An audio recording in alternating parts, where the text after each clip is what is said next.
31 days after my wife passed away, my son stood in my kitchen and said, "Dad, you're too broken to run the marina anymore." I stared at him, but before I could answer, he added, "Mom knew this day would come." That sentence haunted me all night. The next morning, I stepped into my wife's always locked office. But then the bookcase suddenly clicked open. A hidden basement appeared before me, and when curiosity pulled me inside, what I found there sent chills down my spine. I don't take it for granted that you chose to spend your time here. So tell me in the comments, what city or country are you joining from today? Let's see how far this story travels. This story blends fictional elements with meaningful life lessons. Names and locations are illustrative only, but what this story has to say, and that part is all yours to keep. I did it again. 2 cups. 2 cups of chamomile tea set side by side on the kitchen table like I'd been doing for 38 years. I didn't even realize it until I sat down and looked at the empty chair across from me, the one with the faded blue cushion that Celeste had reupholstered twice because she refused to throw it away. "Sentimental value," she used to say, smoothing her hand over the fabric. "Everything worth keeping has sentimental value, Holden." I picked up my cup and took a sip. The tea was still hot. Hers was already going cold. "My name is Holden Marsh. I am 68 years old. I own Harbor Point Marina, a working boat dock and maritime service yard on the northern edge of Gloucester, Massachusetts, that I built from nothing with my father's hands and my own stubbornness over 40 years. I have 2 children. I had a wife. Had. That word still catches in my throat like a fishhook. Celeste passed 31 days ago. Ovarian cancer stage 4, diagnosed 8 months before the end. We had time to say goodbye, the doctors told us, as if time is something that prepares you. It doesn't. You just watch the person you love get smaller and quieter until one morning the room is too still, and you know before you even open the door. The house still smelled like her. That soft, powdery scent. She wore something French, something expensive, something she ordered twice a year from a boutique in Boston. I hadn't opened any windows since the funeral. I told myself it was because of the April chill coming off the Atlantic. That was a lie, and I knew it. I carried my tea to the window and looked out at the water. From our house on the bluff, you could see the lights of the marina on clear nights, the dock lamps reflecting off the black surface of the harbor, the shapes of boats rocking gently at their moorings. I'd built every inch of that dock, replaced every plank twice. Harbor Point wasn't just a business. It was the physical proof that I had existed, that I had worked, that I had made something real out of nothing. Celeste used to stand at this same window with her tea and say, "You love that marina more than you love me." "Different kind of love," I always told her. She'd laugh and lean her head against my shoulder. "Fair enough." My chest tightened so hard I had to set the cup down. The phone buzzed on the counter. I already knew who it was before I picked it up, Reed's name on the screen, calling for the 3rd time this week. Reed is my son, 38 years old. He works in commercial real estate, lives 40 minutes south in Salem, calls me regularly since his mother passed. Which sounds like a good thing. "It should be a good thing," I answered. "Dad." His voice was warm, easy. "How are you holding up?" "Still standing," I said. "That's good. That's really good." A brief pause, the kind that means something is coming. "Hey, listen, I was thinking. You've been carrying a lot lately. The marina, the house, everything. Maybe it makes sense to take a step back. Let me handle some of the day-to-day at Harbor Point for a while. Just until you get your feet back under you." I looked at the second cup of tea still steaming faintly on the table. "I've had my feet under me for 68 years, Reed." I know. He laughed softly. "I'm just saying Mom's gone, Dad. You don't have to do everything alone anymore. That's what family is for." Something moved at the edge of my chest. Not suspicion exactly. More like a splinter you can feel but can't see. A pressure in a place you didn't know was tender. I appreciate that, I said. I'll think about it. Great. That's all I'm asking. Another pause lighter this time. Get some sleep, okay? I love you. Good night, Reed. I hung up and stood there for a long moment, with the phone in my hand. The marina lights blinked slowly in the harbor below. Somewhere out past the breakwater, a buoy bell rang once and went quiet. I'd been managing Harbor Point through a broken collarbone, a recession, 2 hurricanes, and the death of my father. I did not need to step back. Not now, not ever. But the way Reed said it, smooth, practiced almost too gentle, stayed with me long after I'd rinsed out both cups and turned off the kitchen light. I stood outside Celeste's office door at the end of the hall. I'd been avoiding it for 31 days. Every morning I walked past it. Every morning I kept going. Not tomorrow. Tomorrow I'd go in. I'd pack up her desk, sort through her files, do what needed doing. I was ready. I put my hand on the doorknob. I hadn't been in there since the funeral. I told myself I was ready. I wasn't. The morning light came in thin and gray through the hallway window. The kind of April light that couldn't quite decide if it wanted to be winter or spring. I stood at her door for a full minute before I turned the knob. The smell hit me first. That soft, powdery French perfume still there, still clinging to the curtains and the upholstery, and the air itself, like she'd just stepped out for a moment and was coming right back. My throat closed. My eyes went hot, and I pressed the back of my hand against my mouth and stood there in the doorway, breathing through my nose until the wave passed. "Get it together, Holden," I said out loud, because sometimes you have to talk to yourself like you'd talk to a man standing on a ledge. I stepped inside. Celeste's office was exactly as she'd left it. Her desk cleared, but not empty, a ceramic mug holding a handful of pens, a framed photo of the two of us at Harbor Point's 25th anniversary, a small potted succulent she'd named Gerald that had somehow survived a month without water. Her travel planning materials covered the bookshelf along the far wall, spiral-bound trip logs, laminated nautical charts, glossy brochures for luxury coastal tours from Maine to the Florida Keys. She had managed high-end maritime tourism for 15 years.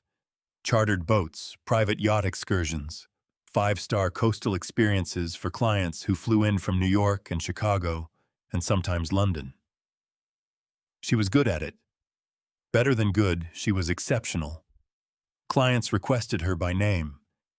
She had an instinct for what people wanted before they knew they wanted it themselves. I pulled the first box from the closet and started with the bookshelf.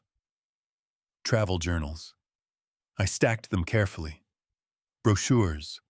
A folder of old client correspondence. A rolled nautical chart of the New England coastline with notations in her handwriting. Departure points, anchorages, points of interest. I worked for about an hour before I got to the filing cabinet in the corner. It was heavy, a 4-drawer steel unit she'd had since before we moved into this house. I needed to shift it away from the wall to reach the electrical socket behind it where she'd kept a power strip for her laptop. I braced my legs and pulled. The cabinet rolled easier than I expected. My foot caught on the edge of the rug. I went sideways, my shoulder slamming into the decorative wooden molding along the side of the bookcase, a long strip of dark-stained trim I'd always assumed was purely ornamental. A sound, soft and mechanical. A single click. I straightened up, rubbing my shoulder, and looked at the bookcase. It had moved.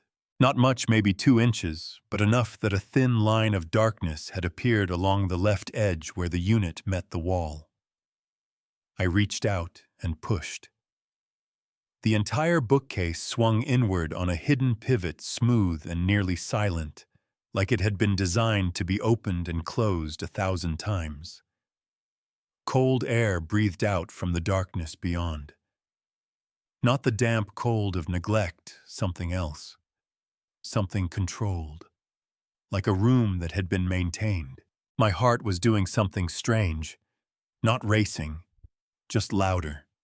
Each beat deliberate like a fist knocking on a door. What in the... My voice came out rough.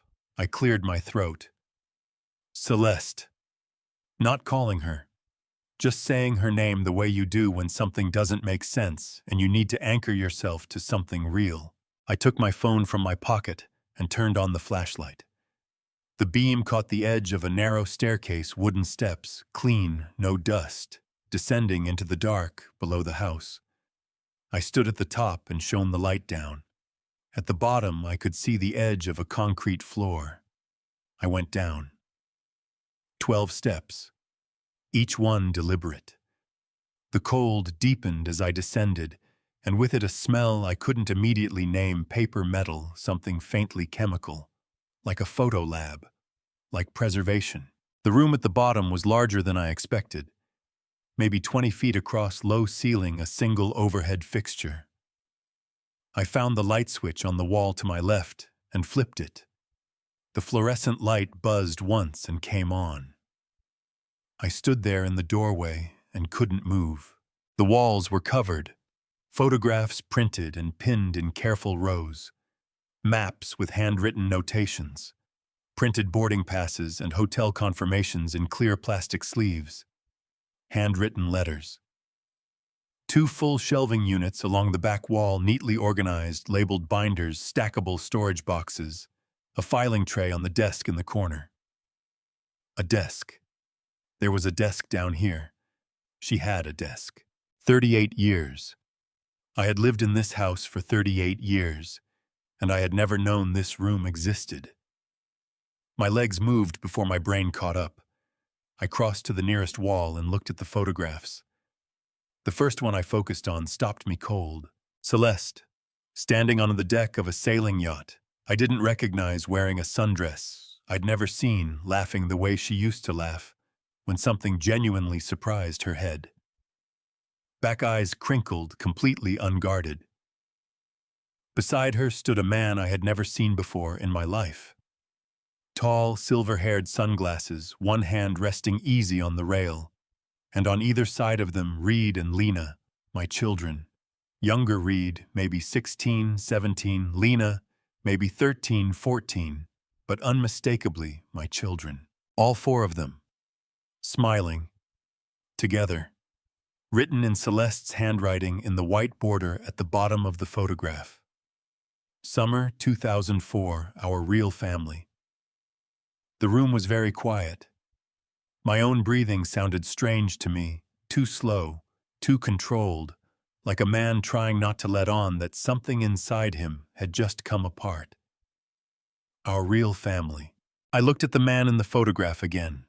My eyes moved over him the way you move a flashlight over something you're not sure you're seeing correctly, carefully, methodically looking for the thing that explains what you're looking at. His hands first. Large-knuckled, the left thumb slightly crooked from an old break. His posture, that particular way of standing with the weight, shifted to the right hip, and then just below the cuff of his sleeve, a small, pale scar on the inner side of his left wrist, crescent-shaped from a boat cleat that had caught him at 17 years old. I had been there when it happened. My heart didn't break. It stopped. Because somewhere buried under 38 years of trust, under every morning cup of tea and every quiet evening, and every time I had believed without question that the life I was living was the life that was real, I recognized that man. I don't know how long I stood there holding that first photograph. Long enough for my legs to start aching. Long enough for the fluorescent light above me to buzz twice and flicker. Long enough that when I finally moved, it was less a decision and more a surrender. My body just started walking toward the shelves, because standing still was no longer something I was capable of. The albums were arranged by year. I could see the labels from where I stood, small white stickers in the bottom right corner of each spine written in Celeste's neat, unhurried handwriting. I reached for the one marked 2005. Hawaii. She was wearing a yellow dress I'd never seen. standing on a black sand beach somewhere on the Big Island, her hair loose, her feet bare, laughing at something the man beside her had just said. He was laughing too, that easy, unguarded laugh of someone who feels completely at home. Reed was maybe 23, 24, standing slightly behind them, with a shaved ice in his hand, grinning. Lena was maybe 19, pressed against Celeste's side, squinting into the sun. My hands were steady. I was surprised by that. I'd expected them to shake. Instead, they just turned pages slowly, methodically, the way you move through something when your brain refuses to accept what your eyes are seeing. Alaska, 2007.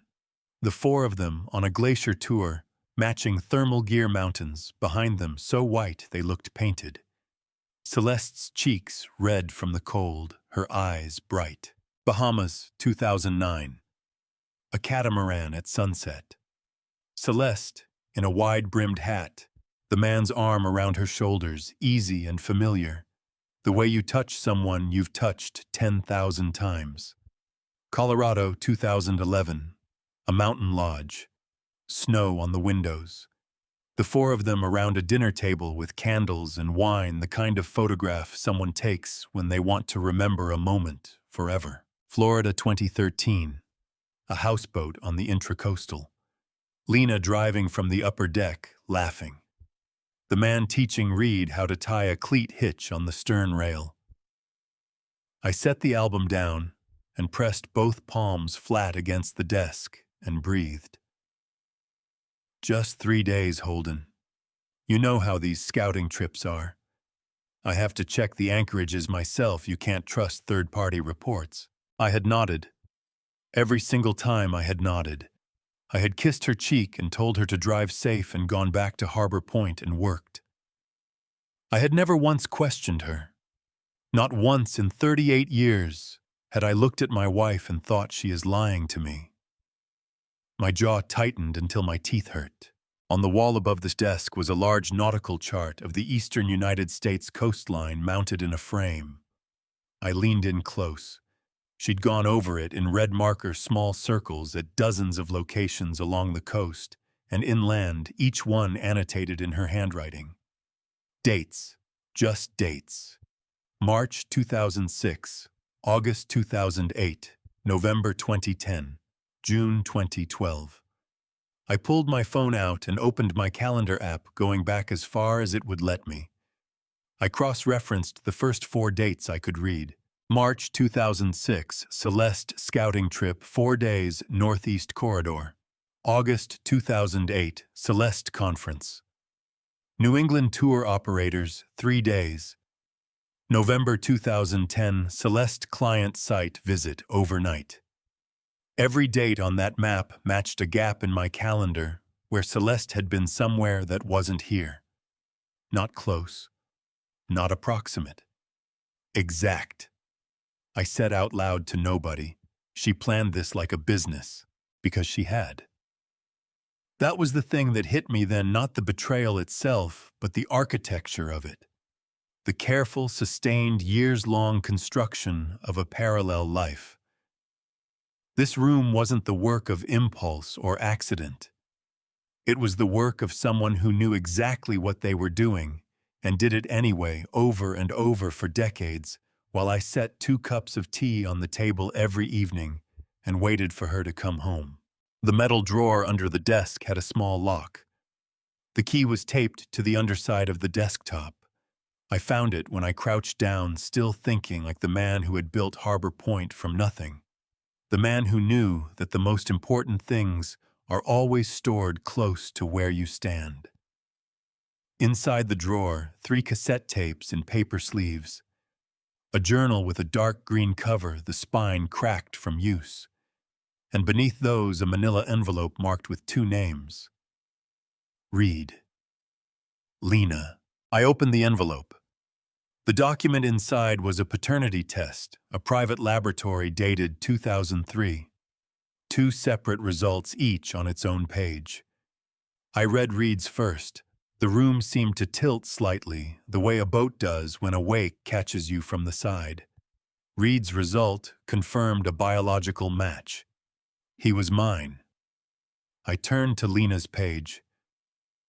Biological relationship to Holden Marsh, none detected. Paternal match, Vincent Hale. The paper crinkled in my grip. Lena, 34 years old. I had been in the delivery room when she was born. I had held her before Celeste did, because the nurses passed her to me first. I had paced the hallway outside the NICU for 6 hours when she had trouble breathing at 2 days old, and I had wept, actually wept, like I hadn't since my father died, when they told me she was going to be Vincent Hale. I said the name out loud, and it tasted like metal on my tongue. I went back to the photograph on the wall. The man, his hands, the crescent scar. Then I looked at the framed photo I'd found in the second album, a casual shot, black and white, 2 young men standing beside an old wooden dinghy on a Cape Ann beach. One of them was me, maybe 30 years old, squinting into the sun. The other stood beside me with his hand on the bow of the boat, laughing at something off camera. I hadn't put that photo there. I had never seen it in this room before tonight. Celeste had kept it. She had brought it down here and put it on the wall of her secret room where she kept everything that mattered to her. I looked at the man in the recent photographs. I looked at the young man in the old one. Same hands, same scar, same slight forward lean of the shoulders when he laughed. The name Vincent Hale had no records before 1989. I didn't know that yet, not for certain, but standing in that basement room with fluorescent light humming above me and the smell of old photographs in my nose, I knew it the way you know something before you can prove it. Vincent Hale didn't exist before the storm, but Caspian Marsh did. My legs gave out. Not dramatically, no stumbling, no grabbing at the wall. Just a slow, deliberate fold, the way old timber settles. I found the chair at the desk and sat down hard, both hands flat on my thighs, staring at the wall of photographs without really seeing them anymore. Caspian. My voice came out like gravel. You son of a Caspian. The last time I had said my brother's name out loud, with any real feeling behind it, was at his memorial service 35 years ago. I had stood at the edge of the water with my father and said it into the wind because there was no grave to stand over, no body to bury. The Atlantic had taken him and kept him the way it sometimes does, except it hadn't. I reached for the green journal. The cover was soft with handling. She'd read this thing, reread it, carried it back and forth from the drawer to the desk and back again over years. The first page had a date, January 2002, 23 years ago. I'd been 55 years old. We'd been married for 15 years. Reed was in college. Lena was in high school. I read the first entry out loud to myself because somehow that made it more real, and somehow more real was what I needed. He's alive. After everything, after all these years, Caspian is alive. He called me from a number I didn't recognize. And when I heard his voice, I dropped the phone and had to sit on the kitchen floor for 20 minutes before I could pick it up again. He sounds different, older, tired. But it's him. It's him. My chest cracked open like a hull on a reef. She had known since 2002. For 23 years, she had known my brother was alive. She had sat across from me at our kitchen table and watched me light a candle at his memorial every October and said nothing. Not one word. I turned pages. My hands were trembling now, fine tremors, the kind you can't control, like a motor idling too rough. Caspian says Holden left him. Says he was screaming and Holden swam away. I don't know what to believe. I only know that Caspian needs me and I'm not going to turn away from him again. Turn away from him again. I repeated, my voice cracking on the last word. I kept reading. I married Holden because he was steady, because he was safe, because when you're 26 years old and the world feels like it's spinning too fast, safe feels like love. But it isn't love. It's just shelter. I set the journal down on the desk and pressed my knuckle hard against my mouth because something was rising in my throat that I didn't want to let out. Not grief. Something uglier than grief. Something with teeth. Shelter, I said through my knuckle. 38 years and I was just shelter. I picked up the first cassette tape. The recorder was in the bottom of the drawer, a small handheld unit, old but functional batteries still in it. She'd kept it charged down here. Of course she had. I pressed play. Celeste's voice filled the basement room. Clear, unhurried, intimate, the voice she used when she thought no one was listening. Holden is a good man. I want to be clear about that. He has always been a good man, but goodness isn't the same as fire. Goodness doesn't make you feel like you're standing on the bow of a boat in a storm, completely alive, terrified, exhilarated. Caspian does that. Caspian always did. A pause on the tape. Then Caspian's voice, deeper than I remembered, rougher but unmistakable. He left me out there, Celeste. I was in the water calling his name and he swam away. Celeste, gently, I know. Caspian, he chose to live. He chose himself over me. Celeste, yes, he did. I stopped the tape. My whole body went rigid. I sat there with the recorder in my hands, and I felt something I had not felt since I was a young man, a kind of fury so clean and cold, it was almost indistinguishable from calm. He was wrong. Caspian was wrong, and she had let him stay wrong. The night of the storm came back to me the way bad memories always do, not in order, not smoothly, but in fragments. The sound the water made when I hit it the first time, the cold so violent it knocked the air out of my lungs. Caspian's voice somewhere ahead of me in the dark, my hands reaching, finding nothing. Coming up, being pulled toward the boat by the rescue line, screaming at the crew to go back, going back in. The second wave, my ribs on the left side catching something, a submerged line, a piece of wreckage, the crack audible even underwater. Being dragged up by Dorian's hands while I was still shouting my brother's name until I had no voice left. I had 3 cracked ribs for 6 weeks after that night. I had mourned Caspian every October for 35 years. And my wife, the woman I made tea for every evening, the woman whose perfume still haunted every room of our house, had spent 23 years telling my brother that I had chosen to swim away. You fed him that, I said to the room, to the journal, to the photographs on the wall. You found him, and the first thing you did was make sure he hated me. Because if he didn't hate me, if he ever found out what actually happened, he might have forgiven me. And then you would have lost him. My voice broke on the last word. I pressed the heel of my hand against my eyes and held it there until the burning stopped. I sat like that for a while. I don't know how long. The fluorescent light hummed. Somewhere above me, the house creaked in the wind off the water. When I finally lowered my hand, I noticed the folder I hadn't opened yet. It had slid to the side of the desk when I'd reached for the recorder. A plain manila folder, thicker than the others, with a typed label on the tab. Harbor Point Redevelopment Preliminary Transfer Agreement. I opened it. The first page had 3 names at the top. Reed Marsh, Lena Marsh. And beneath them, as the designated acquiring party, Merrick Voss Atlantic Shore Development, LLC.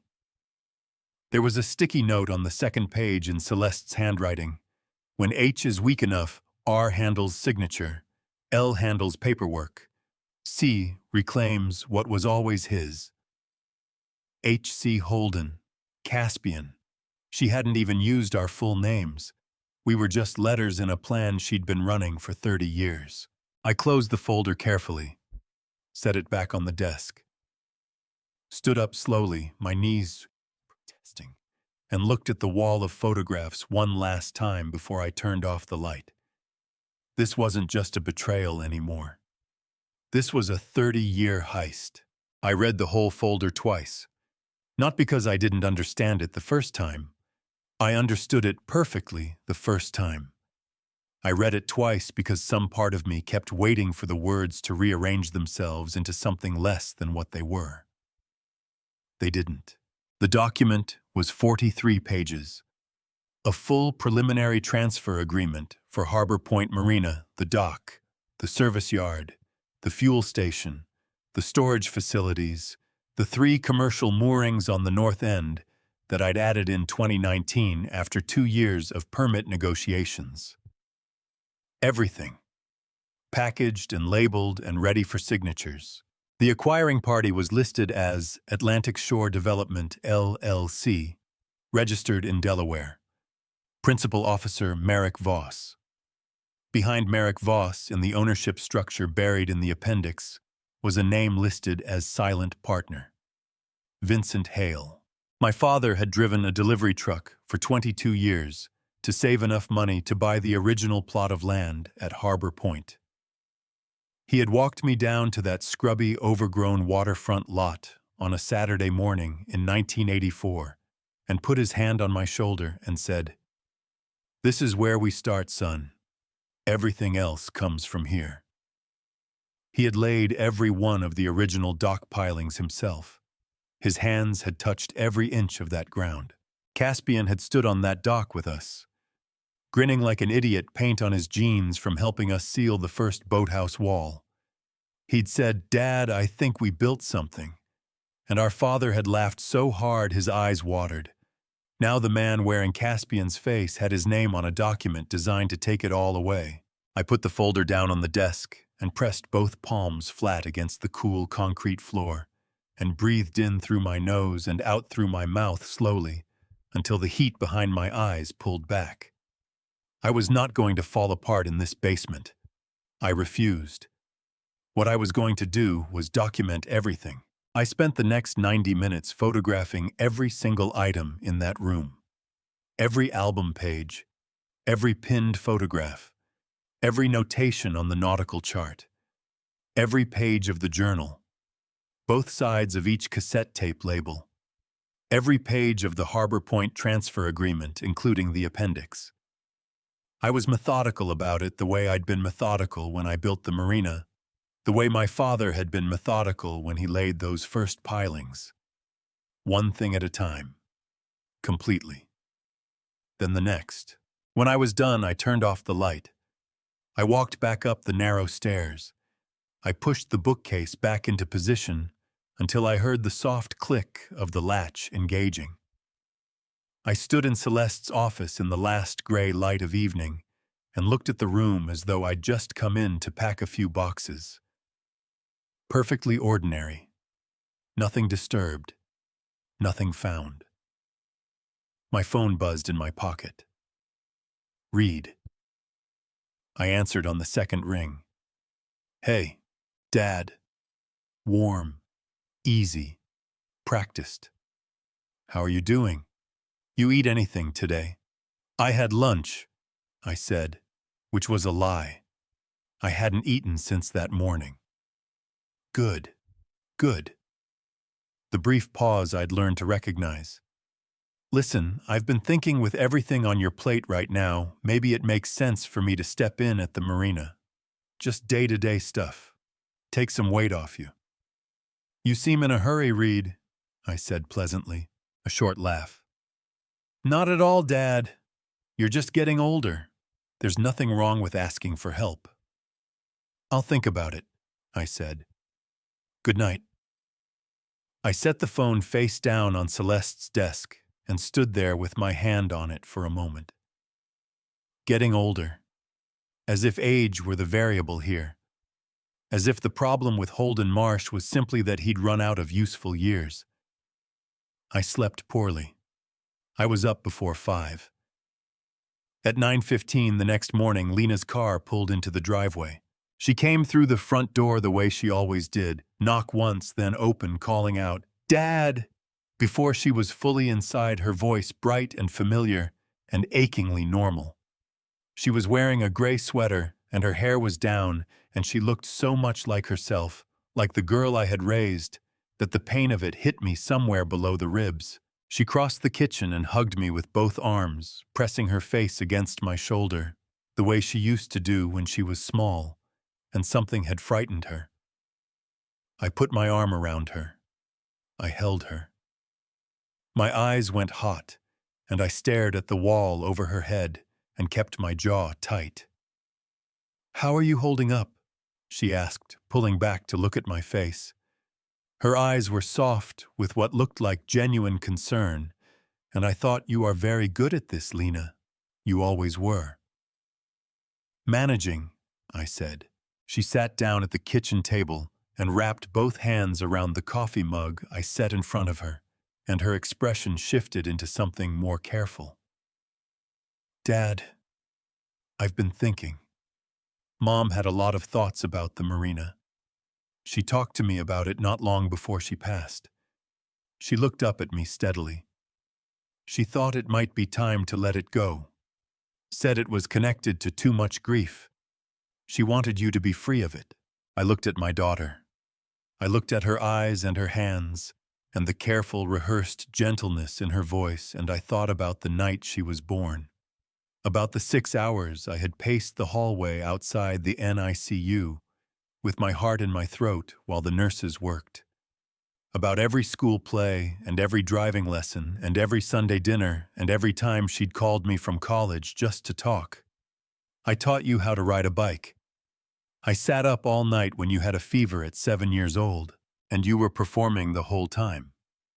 "That's very thoughtful of you to share," I said, keeping my voice even. "I'll give it some thought." She studied my face for a moment, and something flickered behind her eyes, uncertainty maybe, or the first hairline crack of doubt. Then she smiled and reached across the table and squeezed my hand. "We just love you, Dad. That's all this is."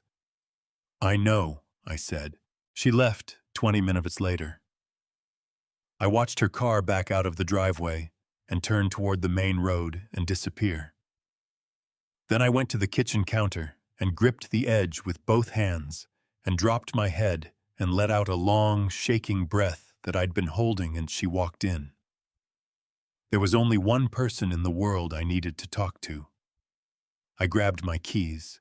Dorian Hale lived 11 minutes from my house in a small, cedar-shingled place on the water's edge that he'd owned for 30 years. He had been my closest friend since we were 12 years old.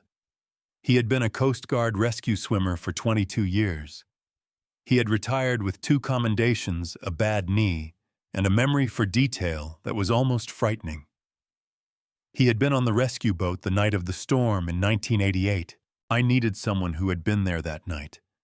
Someone who remembered what happened the way it actually happened, not the way Celeste had rewritten it. I put the car in reverse and backed out of my driveway. Dorian answered the door before I knocked. He'd seen my truck in the driveway from the kitchen window. He always did. The man had the situational awareness of someone who'd spent 2 decades pulling people out of the Atlantic in the dark.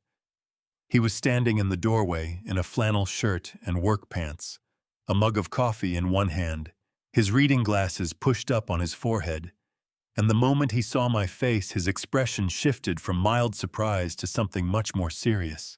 "Come in," he said. "Not what's wrong or you okay. Just come in," which was one of the things I'd always valued most about Dorian Hale. He knew when talking could wait. His kitchen smelled like coffee and wood smoke, and the faint salt tang that got into every house on this stretch of coast eventually. A small radio on the counter was playing something old and low, a jazz station out of Boston. He turned it off without being asked, pulled out the chair across from his at the kitchen table and sat down. I sat. I put the envelope of printed photographs on the table between us. I'd stopped at a print shop on the way over and printed the 20 clearest shots from my phone. "Look at those," I said. "Tell me who that is." Dorian set down his coffee and picked up the first photograph. The summer 2004 shot Celeste on the yacht deck. The man beside her, Reed and Lena on either side. He looked at it the way he used to look at rescue reports, systematically, without expression, moving from detail to detail. Then the color drained out of his face. Not gradually. All at once, like someone had pulled a drain plug somewhere below his jaw. "That's Caspian," he said. His voice came out rough, like the words had scraped something on the way out. He looked up at me. "Holden, that is Caspian." "I know." "He's that man is supposed to be dead." "I know that too." Dorian put the photograph down very carefully, the way you set down something fragile, and looked at me with an expression I'd never seen on his face before. Dorian Hale was not a man who was easily shaken. I had watched him pull a teenage boy out of a capsized hull in 12-foot swells and crack a joke on the way back to shore to keep the kid from going into shock. Seeing him shaken now made something cold move through my chest. "Tell me everything," he said. "From the beginning. Don't leave anything out." So I did. It took 40 minutes. I talked and Dorian listened, refilling my coffee once without asking, his eyes never leaving my face. I told him about the bookcase, the stairs, the room, the photographs going back to 2004, the nautical chart with the red circles, the ADN results, the journal, the cassette tapes, the Harbor Point transfer agreement with Merrick Voss and Vincent Hale on the cover page. When I finished, Dorian leaned back in his chair and rubbed both hands hard over his face, a gesture I recognized as him buying time to organize his thoughts before he spoke. "Okay," he said, finally, his voice steady again. "Okay. First, how are you still sitting upright right now? Because falling over doesn't fix anything," I said. "Fair." He picked up the photograph again, studying Caspian's face with the focused intensity of a man running a positive ID. The scar on his wrist, still there, same crescent shape. And the way he stands, right hip forward, left shoulder slightly dropped. Exactly. Dorian set the photo down and pointed at me. "That's Caspian. I would stake 30 years of rescue work on it. Holden, this isn't just heartbreak." His jaw tightened, the muscle jumping. "This has the smell of something criminal. Fraud. Conspiracy. Possibly extortion if they'd actually pressured me into signing," I said. "I know. You need a lawyer. I already know which one. But first I need something else." I looked at him steadily. "You were on the rescue boat that night, Dorian. November 1988. You were there." Something moved across his face, an old shadow, the kind that never fully leaves. "I was there. I need you to tell me exactly what you remember. Because Caspian believes I swam away. He believes I chose to save myself and left him out there." My voice stayed level, but my hands tightened around the coffee mug, hard enough that my knuckles went white. Someone put that in his head. And I think I know who. Dorian stood up abruptly. He crossed to the back hallway and came back 2 minutes later, carrying a cardboard box, old, the corners soft with age, the lid held down with a rubber band that had gone brittle. He set it on the table and pulled off the lid. Inside were folders. Official Coast Guard rescue logs, photocopies neatly labeled by date. "I kept copies of everything from my years on active rotation," he said, flipping through the tabs with practiced fingers. "November 14th, 1988. Here." He pulled a folder and opened it flat on the table between us. We both leaned in. We both leaned in. The report used our birth name, Calloway, was our mother's family name, the one we'd grown up with before Dad legally changed it to Marsh in 1990. The report was typed on official form paper, the ink faded to light gray but fully legible. I read it and my throat closed. Subject R. Calloway entered the water at 23:47 in an attempt to locate missing subject C. Calloway. Subject R. Calloway was recovered by rescue line at 23:52 in a disoriented state. Subject R. Calloway re-entered the water at 23:58, disregarding verbal order to stand down. Subject R. Calloway was recovered at 0004 by rescue swimmer D. Hale, unresponsive. Resuscitation required. Subject transported to Addison Gilbert Hospital with suspected rib fractures and hypothermia. My eyes stung. I pressed my thumb and forefinger hard against the bridge of my nose and held them there. You didn't abandon Caspian. Dorian said, his voice rough with something that sounded close to anger. You went in twice. The second time you went under and didn't come back up on your own.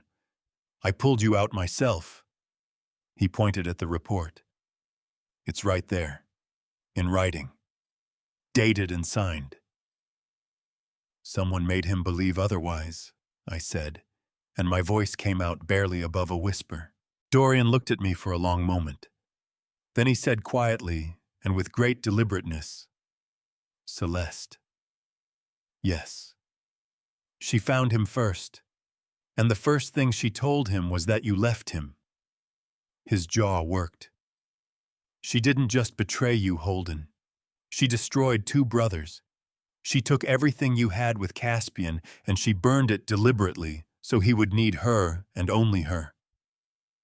The words landed on me like stones, each one accurate, each one exactly right.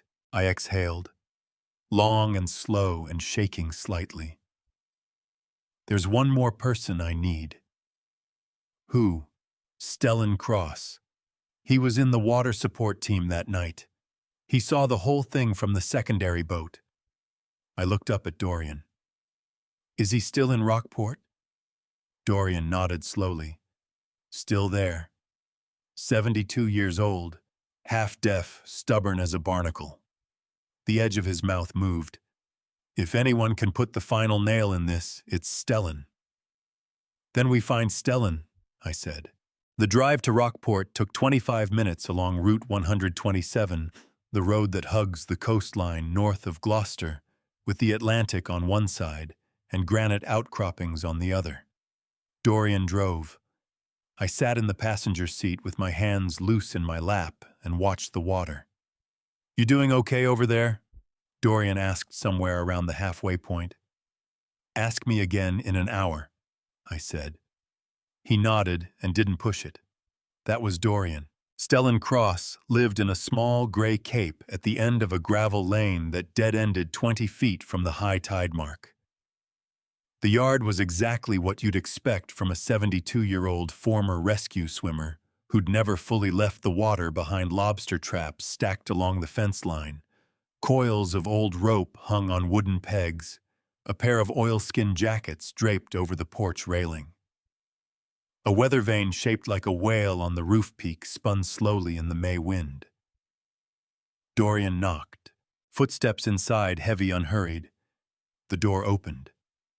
Stellan Cross was a big man gone lean with age, with a white beard cropped close and eyes so pale they were almost colorless, the kind of eyes the sea gives to people who've spent decades staring at its horizon. He looked at Dorian first, nodded once in recognition, then his gaze moved to me. Something shifted in his face.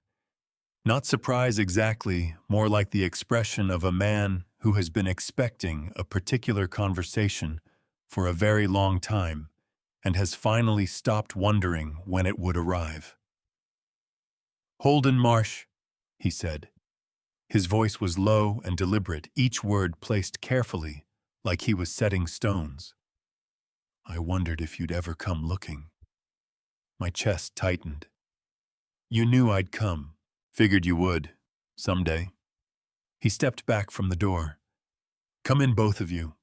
I'll put coffee on. His kitchen was small and warm, smelling of pine and salt and strong coffee.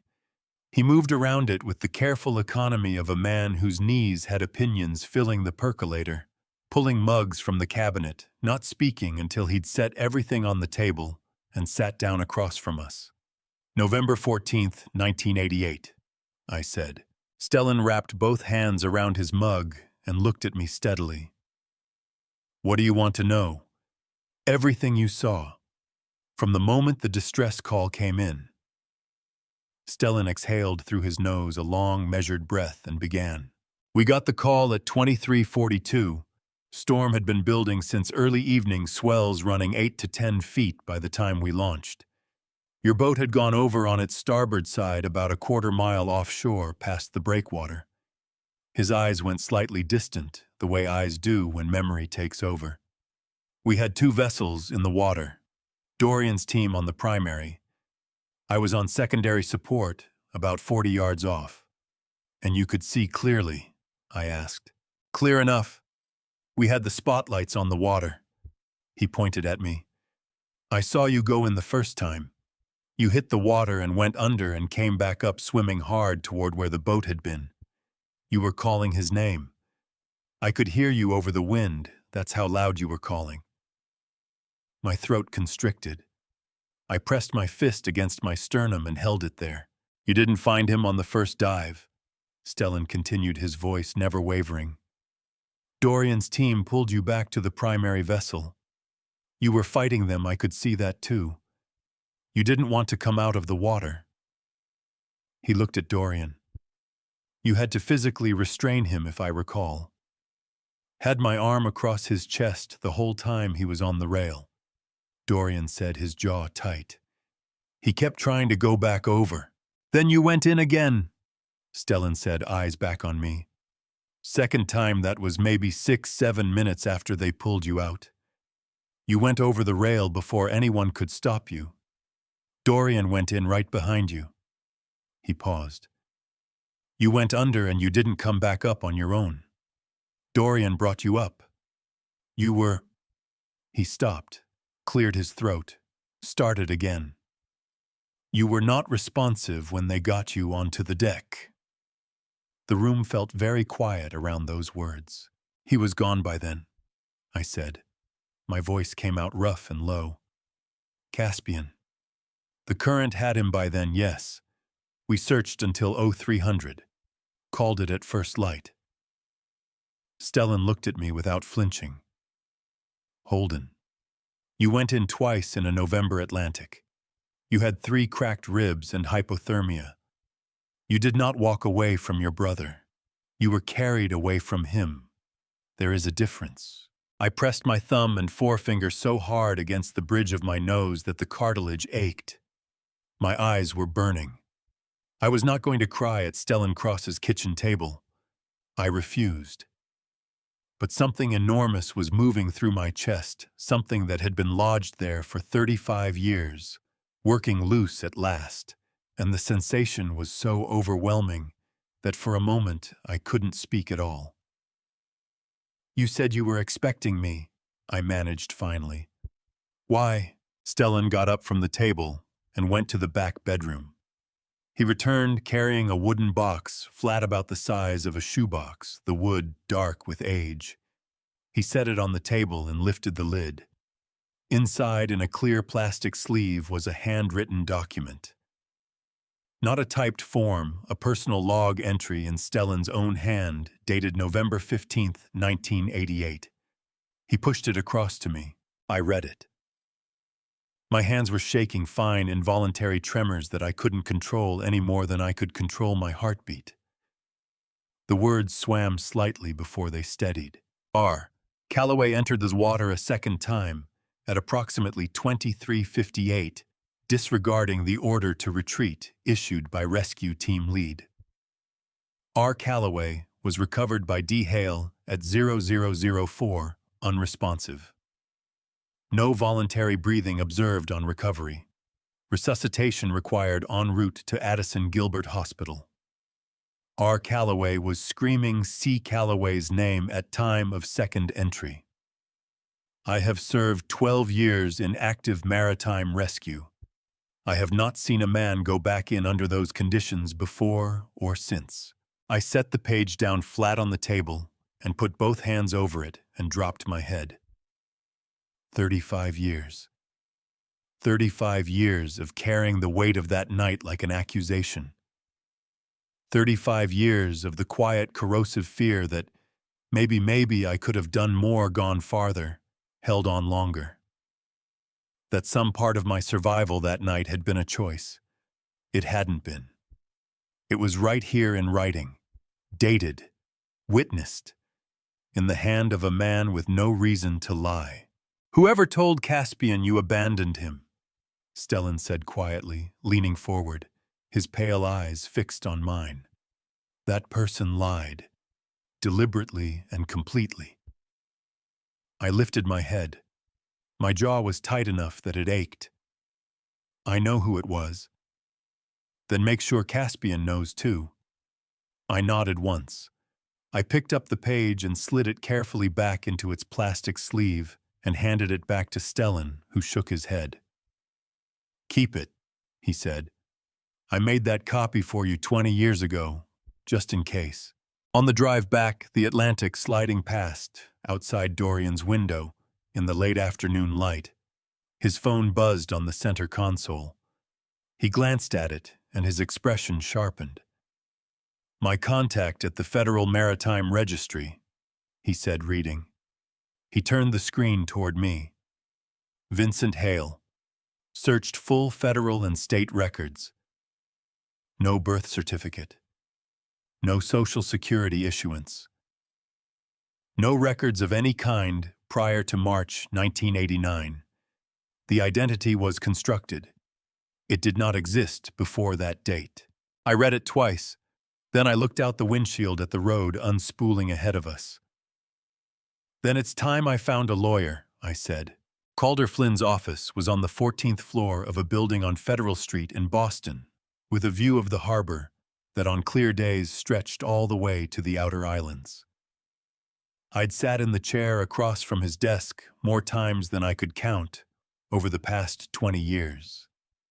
Lease agreements, contractor disputes, zoning appeals, the trust paperwork when my father passed. Calder knew Harbor Point the way a doctor knows a patient's chart. Every bone, every scar, every history. He was 64 years old, silver-haired with a face built for courtrooms, sharp jaw, steady eyes, the kind of expression that gave nothing away until he chose to give it. He was already standing when his assistant showed me in, and he shook my hand with both of his in the way he only did when something serious was in the room. "Holden, sit down."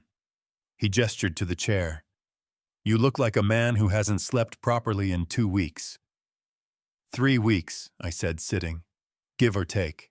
I put the folder on his desk, the printed photographs, the photographed pages of the journal, and the transfer agreement. The ADN results, the rescue log copies from Dorian and Stellan, and the Maritime Registry message about Vincent Hale. "Read it," I said. "All of it. I'll wait." Calder picked up the first page. His face went through a series of small, controlled adjustments as he read, a slight tightening around the eyes. Here, a compression of the mouth, there. The professional equivalent of a man keeping his reactions on a very short leash. He read without speaking. He turned pages steadily, unhurried, giving each document its full attention. When he reached the Harbor Point transfer agreement with Vincent Hale listed as silent partner, he stopped. He turned back one page, read it again. Then he set the whole stack down, took off his glasses, and rubbed both eyes with his thumb and forefinger. "How long have you known?" he asked. 3 weeks. He looked up at me sharply. "And you haven't said anything to Reed or Lana in 3 weeks?" Not a word. Something moved across Calder's face that might, in a different context, have been admiration. "All right." He put his glasses back on and straightened in his chair. "Talk me through what you want." "I want Harbor Point protected," I said. "Locked down so tight that nobody, not Reed, not Lena, not Caspian, not Merrick Voss, not any Delaware shell company with a clean logo and a dirty purpose can touch it without my explicit written authorization." "A discretionary trust," Calder said immediately. "You transfer Harbor Point Marina into a trust structure. You remain the sole beneficiary and the sole authorized signatory during your lifetime. Any transfer of assets requires your direct written consent witnessed by me, notarized with a 72-hour waiting period built in." He paused.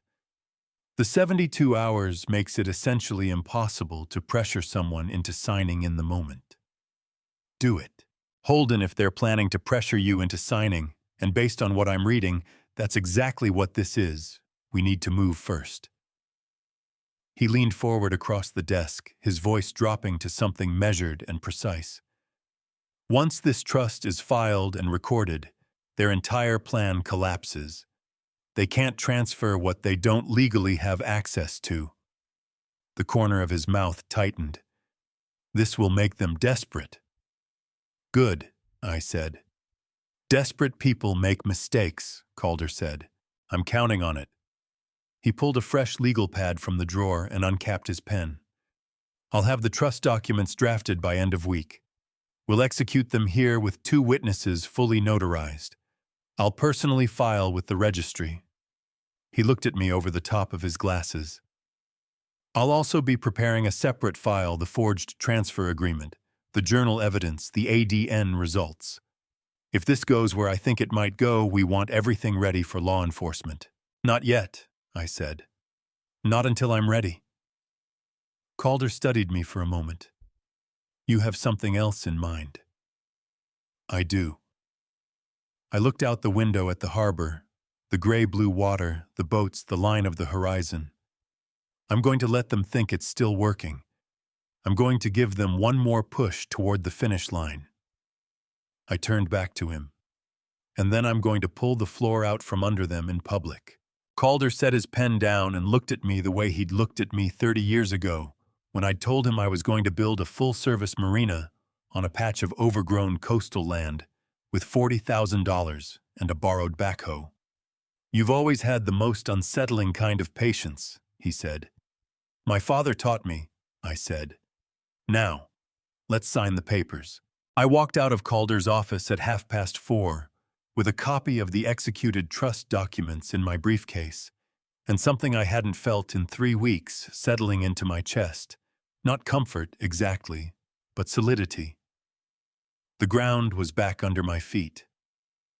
My phone buzzed as I reached the elevator. Otto Briggs. "My marina manager, 22 years. I answered. "Otto, Mr. Marsh." His voice was careful, low, the way it got when he had something to say that he didn't enjoy saying. "I thought you should know. Reed was here this afternoon. Brought a man in a suit I didn't recognize, Voss, I think his name was. They walked the whole property. The dock, the service yard, the north moorings." A pause. "The way Reed was talking, Mr. Marsh. The way he spoke to that man about the facilities, the revenue, the expansion plans." Another pause, heavier. "He spoke like the place already belonged to him." My grip tightened on the phone. I kept my voice even. "Thank you, Otto. Sit tight." "Yes, sir." I drove back to Gloucester instead of going home. I pulled into the Harbor Point lot and got out of the truck and stood there in the low gold light of late afternoon, looking at everything my father and I had built. The dock ran 300 feet out over the water, solid and straight. The planks I'd replaced 2 winters ago still pale and tight. The boathouse to the left, the fuel dock to the right. The service yard behind, with its hydraulic lift and workshop, and the smell of marine paint that had soaked into the concrete over 40 years. 3 sailboats on the north moorings, their rigging ticking softly in the evening breeze. The Harbor Point sign above the main gate, dark green letters on white. The lighthouse logo that my father had sketched on a napkin, and I'd had a sign painter render properly in 1987. My father's hands had laid those first pilings. My hands had driven every nail in the boathouse roof. My brother had stood on this dock and laughed and helped us paint and said, "I think we built something, Holden." And then he had come back from the dead to take it. My father's hands built this dock, I said, to the empty lot, to the evening air, to whatever was left of the people who had mattered. My hands expanded it. I looked out at the water, and my brother wanted to take it. Otto Briggs was waiting for me at the fuel dock when I pulled into the Harbor Point lot the next morning, his hands shoved into the front pocket of his canvas work vest, his face carrying the particular tension of a man who has something to say and isn't sure how it will land. He was 61 years old, built broad and square from 2 decades of hauling gear and managing a working marina, with hands so calloused they looked like they'd been sanded down and refinished. I'd hired him 20 years ago when he showed up at my office door on a Tuesday morning, 41 years old, recently, off the fishing boats smelling faintly of brine and engine oil, with a resume that was mostly blank and eyes that were completely steady. "I just need honest work, Mr. Marsh," he'd said. "That's all I'm asking for." I'd hired him on the spot. In 20 years, he had never given me a single reason to regret it. "Walk with me," I said, and we moved away from the fuel dock toward the far end of the North Pier, where the morning wind off the water would carry our voices away from anyone nearby. "Tell me everything about yesterday," I said. "Reed and the man in the suit." Otto exhaled through his nose a tight, controlled sound. "They were here about 2 hours. Reed had a key to the main office, which—" He stopped. "I didn't know he had a key, Mr. Marsh. I want you to know that." "When did he get it?" "I don't know. It wasn't from me." Otto's jaw tightened. "They went through the filing cabinets in the back office. The revenue binders, the mooring agreements, the maintenance logs. The man in the suit, Voss, he was taking photographs on his phone. Of documents." He looked at me directly. "Reed kept saying things like, when we transition the operation, and once the new structure is in place. Not if, not maybe, when." The cold that moved through me had nothing to do with the May wind. "Otto," I said, "I need you to do something for me. And I need you to tell no one, not your wife, not the dock crew, not anyone. Name it. I need cameras inside the main office. Small ones. Here." I pulled out my phone and showed him the model I'd already looked up, a pair of compact wireless units, barely larger than a thumb drive, mountable in a bookcase or behind a filing tray. "I need them installed before the end of this week. Motion-activated continuous recording to a cloud account that only I can access." Otto looked at the phone screen, then at me. His forehead creased with genuine concern. "Mr. Marsh, is this as bad as it looks?" "It's worse," I said simply. He absorbed that without flinching. That was Otto. "I'll have them up by Thursday," he said. "Good man." I put my hand briefly on his shoulder. "Just keep doing your job, Otto. Pretend nothing has changed. Can you do that?" "I've been pretending nothing's wrong for 3 days already," he said, with a dry edge that surprised a short, humorless laugh out of me. "A few more won't kill me." The cameras went up on Thursday morning. 4 days later, Otto texted me a single word, footage.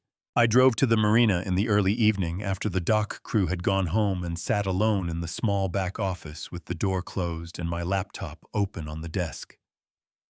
Otto stood outside the door, not listening, just present the way a good man stands when he knows something difficult is happening nearby. I opened the cloud folder and clicked on the most recent file. The angle was from the upper left corner of the office, looking down at the desk and both visitor chairs. The timestamp read 4:17 in the afternoon 2 days ago. Reed walked in first. He had his jacket off his sleeves, rolled, the relaxed body language of a man in a space he considers his own. Lena came in behind him and closed the door. Reed dropped into the chair behind the desk, my desk, and leaned back with his hands behind his head. "The old man is actually doing this," he said, and he was grinning. 40-year anniversary party. He's practically handing us the stage." Lena sat in the visitor chair across from him, crossing her legs, her expression more careful. "Don't get overconfident. He's been quieter than usual lately. He's grieving Lena." People get quiet when they grieve. Reed waved a hand. He'll give a speech, he'll get emotional, and then we move. Calder draws up the transfer documents. At the table, Dad signs in front of witnesses. We announce the transition to the guests. He spread his hands like a man displaying a finished product. Clean, public, impossible to walk back. Lena nodded slowly. Caspian wants everything done before the end of the month. It'll be done. Reed leaned forward. The old man will sign. I know him. He trusts us. The word trusts hit me somewhere in the chest cavity like a blunt object.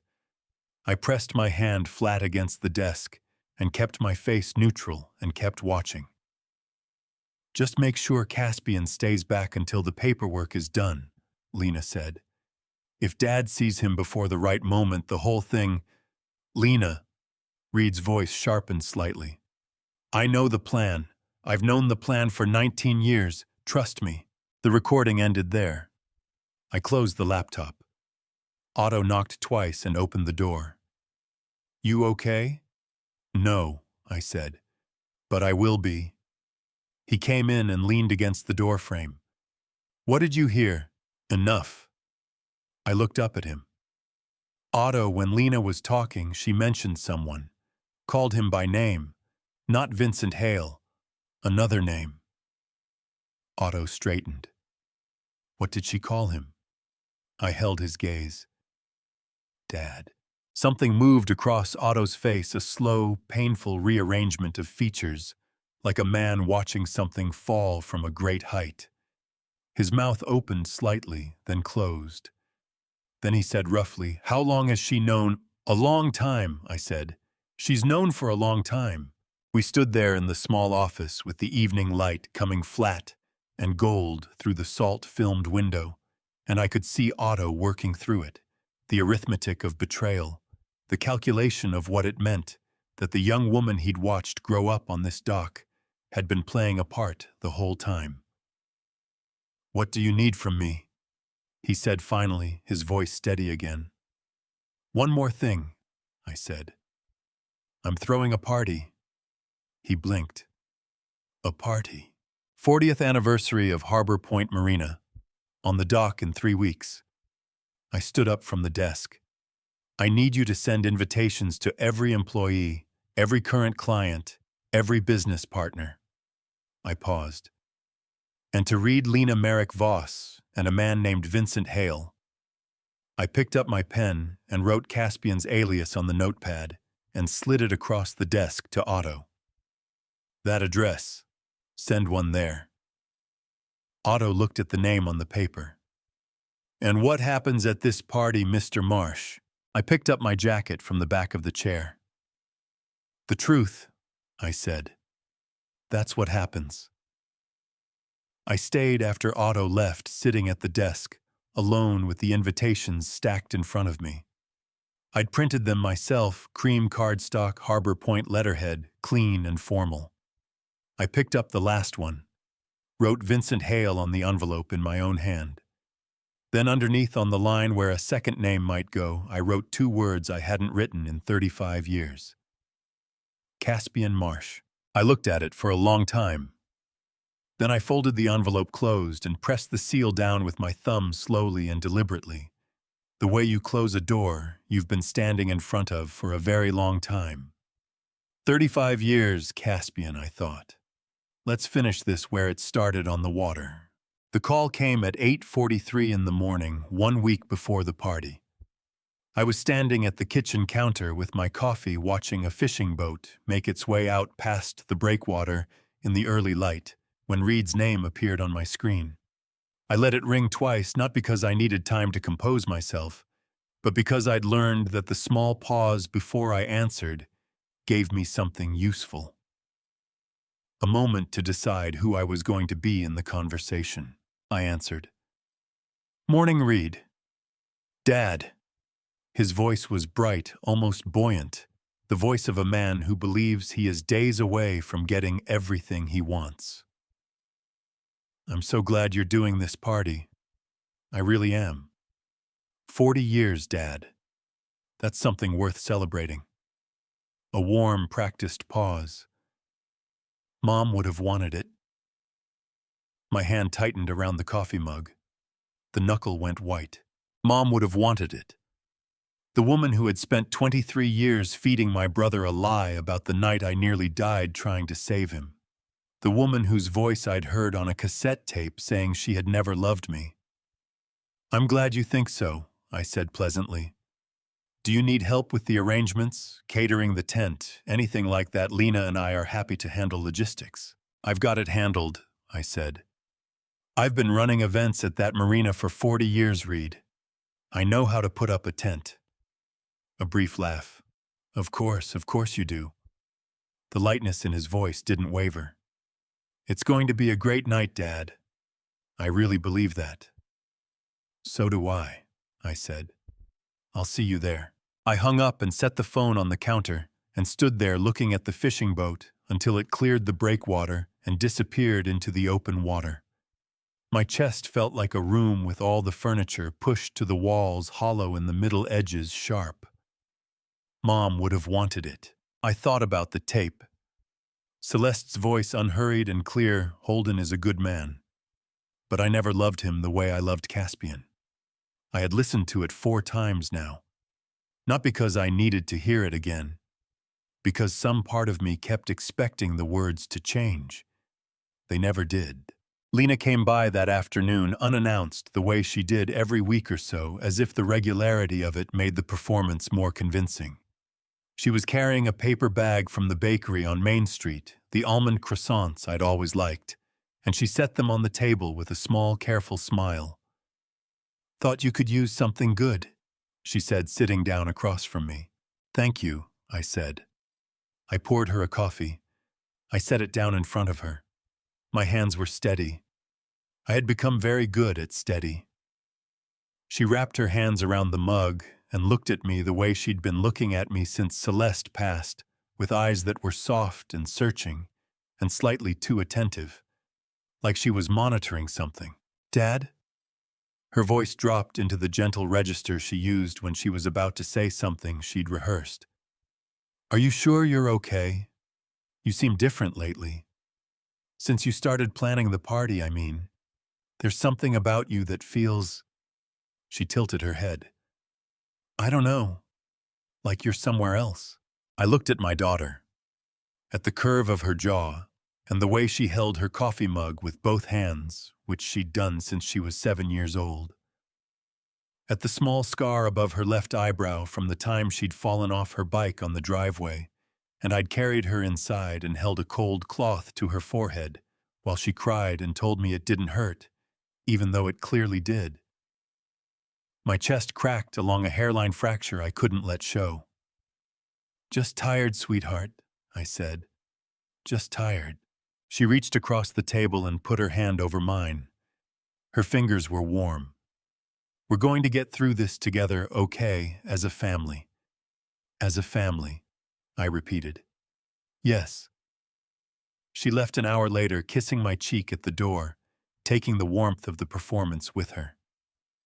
I closed the door and leaned my back against it and pressed both hands over my face and stood there in the entryway of my house, breathing carefully until the burning behind my eyes receded. That evening I drove to Dorian's. He had a fire going in the small fireplace in his living room, despite the fact that it was nearly June, because Dorian ran cold and always had. He handed me a glass of bourbon without asking and sat down in the chair across from mine and looked at me with the direct, uncomplicated attention of someone who had known me for 56 years. 1 week, he said. 1 week, I confirmed. How are you holding up? I keep looking at Lana and seeing the 7-year-old who wouldn't let me leave her hospital bedside, I said. The words came out rougher than I intended. And then I remember the footage from the camera. And those 2 things won't... I stopped, pressed my knuckle against my mouth for a moment. They won't sit in the same room in my head without tearing each other apart. Dorian leaned forward, elbows on his knees. That's not weakness, Holden. That's just what it costs to love people who turn out to be something other than what you thought. I know. I looked at the fire. Are you ready for this? Stellan's confirmed. I'll have him there by 8. Dorian's voice was even and certain. Calder's ready. Otto's ready. He looked at me steadily. Are you ready for this? I thought about it honestly. About standing up in front of everyone who had ever been part of Harbor Point and saying the unsayable. About seeing Caspian's face when the photographs appeared on that screen. About watching Reed's easy confidence collapse in real time. About looking at Lena and saying out loud the thing we had both been pretending wasn't true. No, I said, but ready doesn't matter anymore. Dorian held my gaze for a moment, then nodded once, the kind of nod that means good enough. I drove home just after 10. I changed into the black vest I'd had pressed and hanging on the back of the bedroom door since Tuesday. I stood in front of the mirror on the back of the closet door and looked at myself. The man looking back was 68 years old. His hair had gone fully white somewhere in the last decade without him particularly noticing. There were lines around his eyes and at the corners of his mouth that hadn't been there when he'd built Harbor Point's first boathouse. He looked frankly like a man who had lived a hard recent month, but his eyes were clear. For the first time in a very long time since before Celeste passed, since before the basement, since before all of it, his eyes were completely, unequivocally clear. I reached into the nightstand drawer and took out 3 things. My phone, my Harbor Point keychain, the original brass one my father had given me the day we filed the business license in 1985, worn smooth from 40 years of use, and a small black USB drive. I put all 3 in my vest pocket. Everything I needed was on that drive. Every photograph from the basement room, every scanned page of her diary, every word from that tape, every single word. I turned off the bedroom light and went downstairs to wait for morning. Harbor Point had never looked more beautiful than it did that evening. String lights ran the full length of the main dock, warm gold against the deepening blue of the June sky, their reflections trembling in the dark water below. Round tables with white cloths filled the deck area between the boathouse and the fuel station, each one lit by a hurricane lantern. The caterers had set up a bar at the far end, near the north moorings, and the soft sound of a jazz quartet drifted across the water from the small stage Otto had helped me arrange near the boathouse wall. The smell of the ocean mixed with grilled seafood and wine and the faint cedar scent of the dock planking warm from a full day of June sun. 83 people had confirmed. Employees, longtime clients, marine contractors, harbor officials, people who had watched Harbor Point grow from a scrubby waterfront lot into one of the most respected full-service marinas on the Cape Ann coast. I stood at the entrance gate in my black vest and watched them arrive, greeting each one with a handshake and a steady smile, and I thought about my father. Opening night, September 1985. He had stood on this same dock in his good suit, the one he only wore to church, and occasions that mattered, with his hand on my shoulder and a glass of cheap champagne in the other, and he'd looked out at the lights on the water with an expression I'd only ever seen on his face a handful of times. Pure, uncomplicated pride. "This is yours now, son," he'd said. "Don't ever let it go." I had not let it go. Not tonight. Reed arrived at 6:45, 20 minutes before the official start time. He was dressed sharply, charcoal jacket, open collar, and he was practically vibrating with a barely contained energy that he was working hard to present as simple enthusiasm. He crossed the dock toward me with his hand already extended and a wide, warm smile that under any other circumstances would have looked exactly like his father's. "Dad." He shook my hand and pulled me briefly into a hug, clapping me on the back. "This is incredible. The whole place looks amazing." He pulled back and looked at me with bright eyes. "Tonight's going to be great. Real closure for everything. A new chapter. Closure, I said. I held his gaze and smiled. Yes, that's exactly the right word. Something flickered briefly in his expression, too quick to catch gone before it landed. Then the smile came back. I'm going to go find Lena. We'll be right here if you need anything. I know you will, I said. He moved off into the growing crowd. I watched him go. Lena arrived at 7 with 2 people, a colleague from her firm, and the man she introduced as Vincent Hale. He was 66 years old. Taller than I'd expected from the photographs, leaner with silver hair cut short, and a face that had been rearranged by time, and I suspected at least one surgical procedure. He wore a good jacket and moved through the world with the practiced ease of a man who had spent decades learning how to be someone he wasn't. The kite scar was there just below the left shirt cuff. I saw it when he reached out to take a glass of wine from a passing server. Lena touched his arm and steered him toward me with a bright social smile. Dad, I want you to meet someone. This is Vincent Hale. He's been a family friend for years. Vincent, this is my father, Holden Marsh. He turned to face me fully and put out his hand. I looked at him. 35 years. The face was different, the jaw heavier, the brow deeper, the eyes set behind lines that hadn't been there when we were young men painting a boathouse together on a Saturday morning. But the eyes themselves, the particular gray-green of them, the way they held a gaze steadily, without blinking too much or too little. The slight tension at the outer corners when he was working to appear relaxed. Those were my brother's eyes. I had grown up watching those eyes across a dinner table. They looked at me now, and something moved in them, something urgent and carefully suppressed. Fear, maybe, or guilt, or the vertigo of a man standing at the edge of something enormous that he has worked very hard to never approach. Vincent Hale, he said. His voice was steady. I had to give him that. I've heard a great deal about you, Mr. Marsh. I took his hand, shook it once firmly. All good things, I hope, I said. Of course. The edge of his mouth moved. Congratulations on 40 years. That's no small thing. No, I agreed. It isn't. Lena was watching us both with a smile fixed on her face that didn't quite reach her eyes. I turned to her and kissed her cheek and told her she looked wonderful, and she laughed a little too quickly, and then a guest called her name from across the deck, and she moved away with visible relief. Caspian Vincent drifted into the crowd after her. I watched him go. 35 years, I thought. And you shook my hand and looked me in the eye. You've gotten very good at this. At 7:40, Reed materialized at my elbow with a glass of sparkling water and a lowered voice. So the plan for the speech, he started.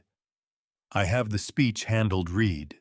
I know, I just mean after once you've said the main thing about the history and the 40 years and everything, just leave a natural opening. He glanced around briefly and dropped his voice further. Say something like, and I'm excited about what comes next, and then step back. Calder can come up with the paperwork, and we do the handover announcement right there in front of everyone. He put his hand briefly on my arm. It'll look great, Dad. Organic. Like it was your idea. I looked at my son, at his handsome, eager face and the carefully constructed confidence behind it. At the 19-year-old who had sat with his mother and listened to her rewrite our family's history, and chosen again and again to believe her version because her version came with an inheritance. You've done enough handling Reed, I said very quietly and very clearly. Tonight is mine. His hand dropped from my arm. The confidence stuttered. Dad, go enjoy the party. I turned toward the stage.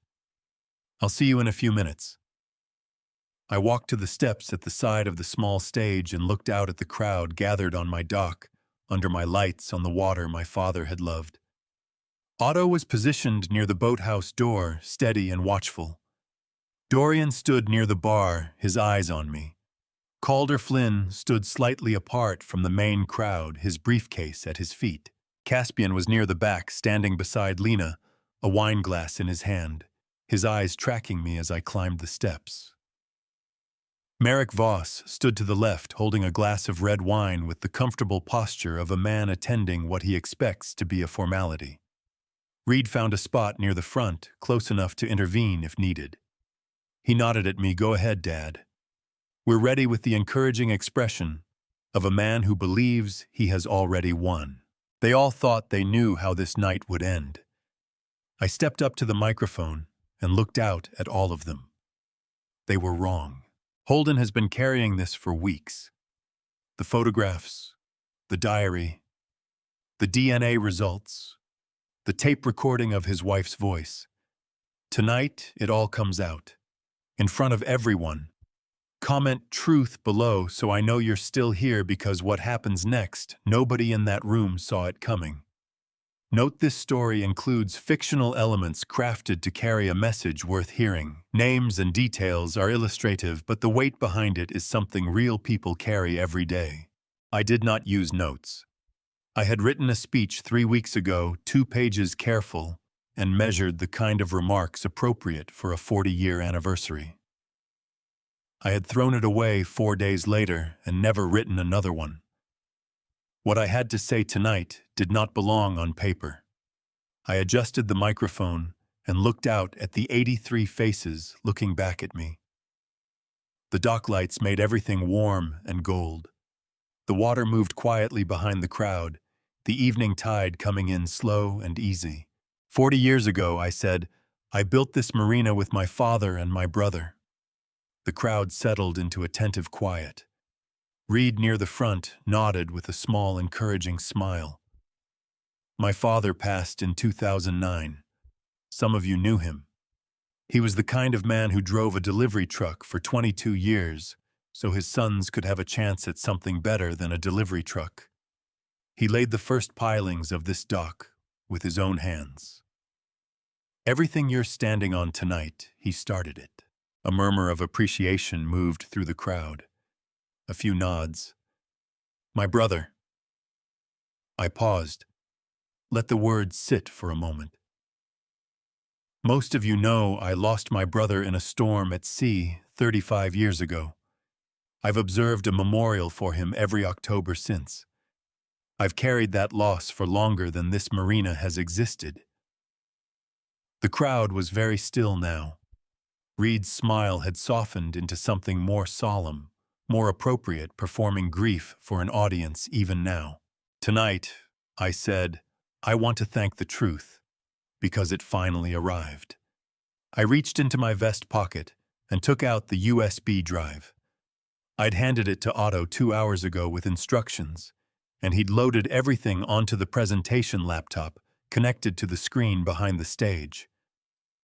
I held the drive up briefly, not dramatically, just as a fact, and nodded to Otto at the back of the crowd. The screen behind me lit up. The first photograph appeared, Celeste on the deck of a sailing yacht. A sundress I'd never seen. Laughing with her head back, completely unguarded. The silver-haired man beside her, his hand easy on the rail. Reed to one side, Lena pressed against Celeste's shoulder, squinting into the sun. All 4 of them together framed by the blue of open water.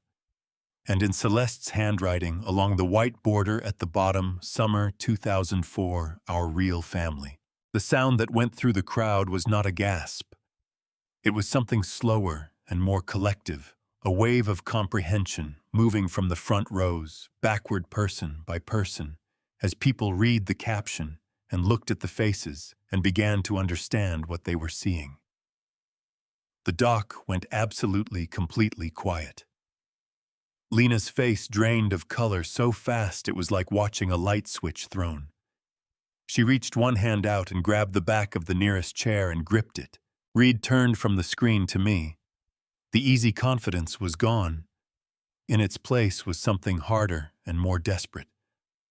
"Dad," his voice came out low and tight. "Turn that off." "No," I said.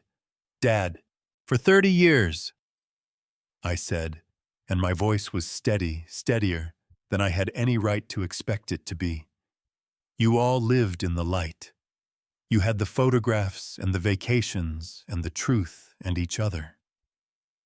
I looked out at the crowd, at the faces turned toward me, and I kept my voice even and clear. I was the only one kept in the dark. I nodded to Otto again. The screen changed. Hawaii 2005. The black sand beach. The yellow dress. The man with the silver hair laughing beside my wife. Alaska 2007. The glacier-matching thermal jackets. Bahamas 2009. The catamaran at sunset. The nautical chart with the red circles. A scanned page of the journal, Celeste's handwriting filling the lines. The cover page of the Harbor Point transfer agreement with the name Vincent Hale visible in the acquiring party field. Merrick Voss set his wineglass down on the nearest table with a careful, deliberate click. His eyes moved around the crowd with the rapid assessment of a man calculating exits. Reed took a step toward the stage. "This isn't you don't understand what you're doing right now." "I understand exactly what I'm doing," I said. From the back of the crowd, a chair scraped. A figure stood up. Caspian. He was on his feet, with his jaw set, and his eyes bright with something that looked like genuine outrage. The outrage of a man who has spent 35 years believing he was the wronged party and cannot yet process that the foundation of that belief has just been taken out from under him in public. "You have no right."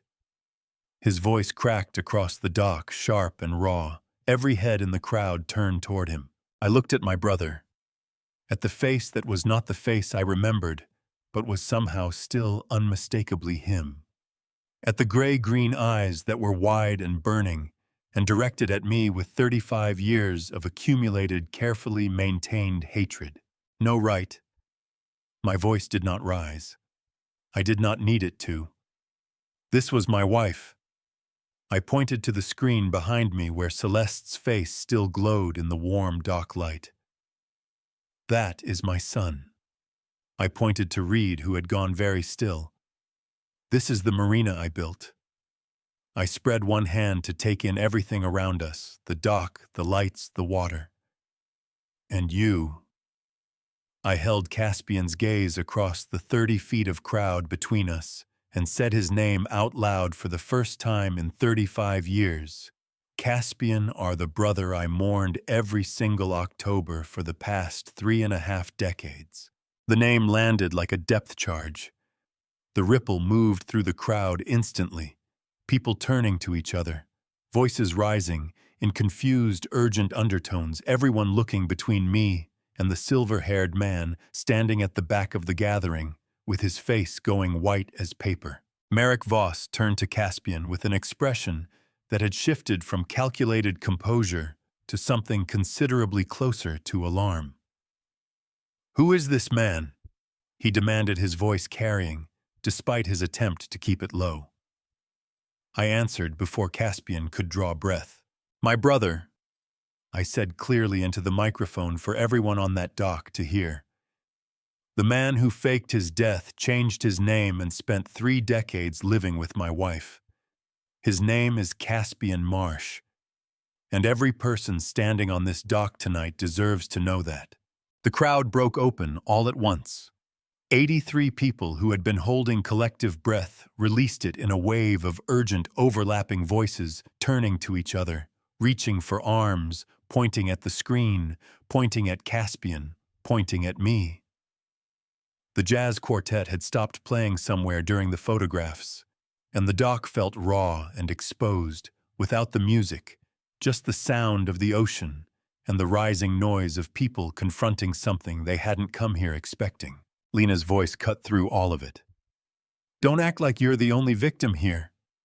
She had pushed forward from where she'd been standing near the back, and was now 12 feet from the stage, her face flushed, her eyes red-rimmed and furious. Her composure, that careful, practiced composure she'd worn like a second skin every time she'd sat at my kitchen table, completely gone. The performance was over. What was underneath it was rawer and angrier than I'd expected. I looked at her and thought about the afternoon she'd brought almond croissants to my house and put her hand over mine and said, "We're going to get through this together as a family." How warm her hand had been. How completely I'd wanted in that moment to believe her. "Lena," I said. My voice came out steady and quiet, which was harder than anything else I'd done that night. "I raised you for 34 years. Holden," she started, "I taught you to ride a bike on the driveway of our house on Prospect Street. You were 6 years old, and you cried when you scraped your knee, and I sat on the asphalt with you for 20 minutes until you were ready to try again." My throat tightened around the words, but I kept going. "I sat up all night in a hospital chair when you were 7 years old, and your fever hit 103 and the doctor said to watch it, and I watched it every minute until it broke at 4 in the morning." I held her gaze across the crowd. "And you called that man Dad behind my back." Lena's face crumpled. Tears spilled down her cheeks, and she didn't wipe them. Just stood there with her jaw trembling, looking at me with an expression that was part guilt and part grief and part something that looked even now like defiance. "You're not my real father," she said, her voice breaking on the last word. The words hit me like a fist to the sternum. I felt them land. I let them land. "No," I said. "I'm not your biological father. That's true." I kept my eyes on hers. "But I showed up every single day for 34 years. I was there. Every morning, every crisis, every ordinary Tuesday." My voice dropped. "That man—" I gestured briefly toward where Caspian stood at the back of the crowd. "Was never there. Not once. And you knew that. You've known it for years. You still chose him." Lena pressed both hands over her mouth. Her shoulders shook with silent heaving sobs that she was fighting to contain and losing. Reed stepped forward from the side. His jaw was set, his eyes bright with the desperate energy of a man trying to regain footing on shifting ground. "You want to talk about choices? I did this for Mom." His voice cracked at the edges, but held. "She said Caspian was the one who had everything taken from him. She said you had the marina, you had the life, you had everything, and he had nothing." I turned to look at my son.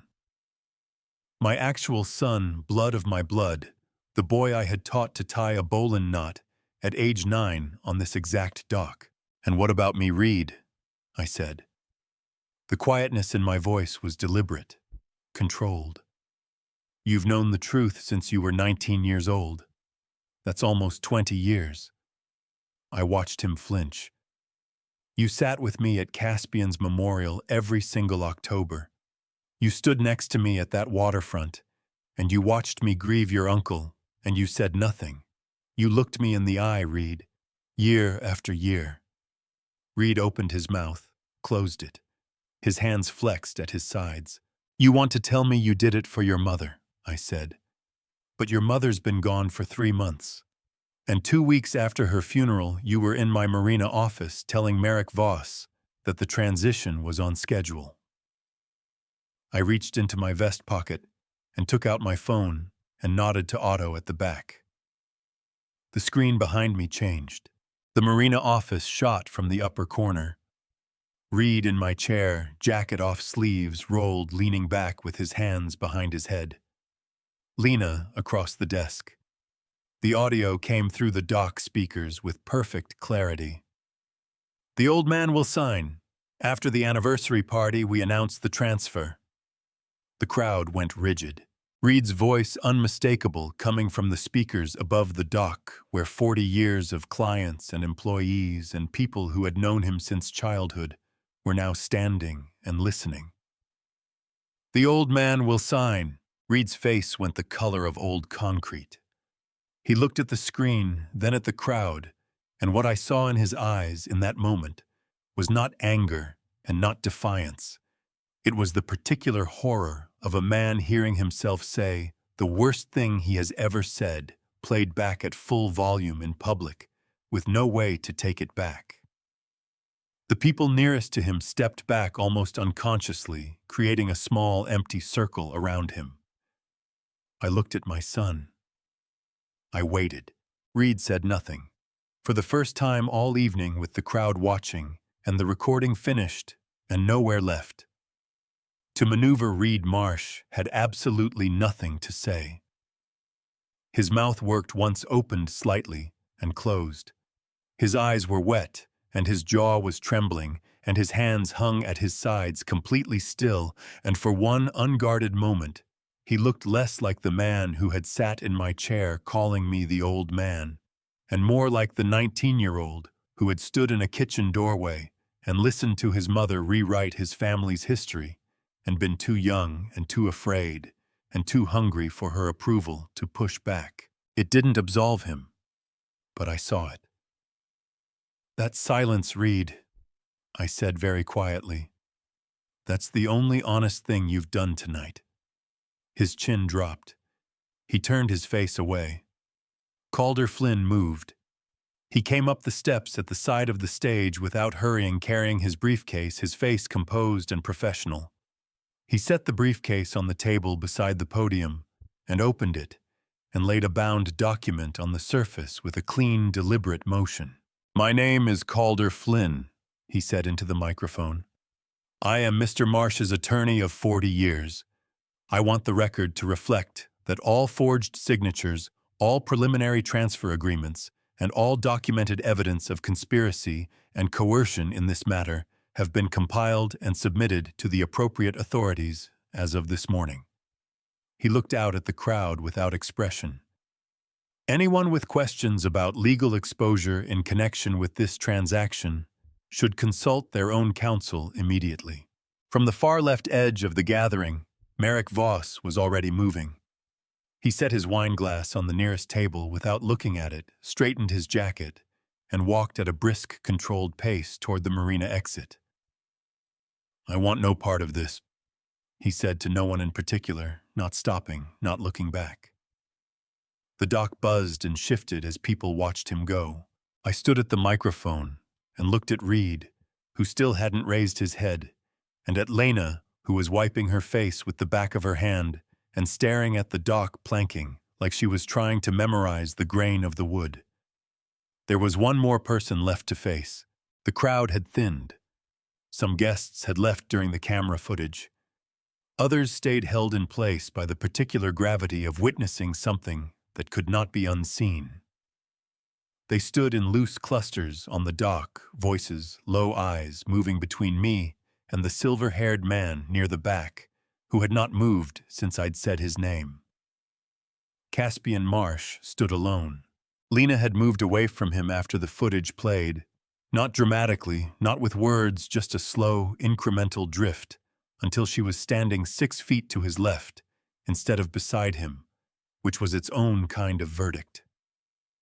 Reed had sat down at one of the tables with his elbows on his knees and his face in his hands.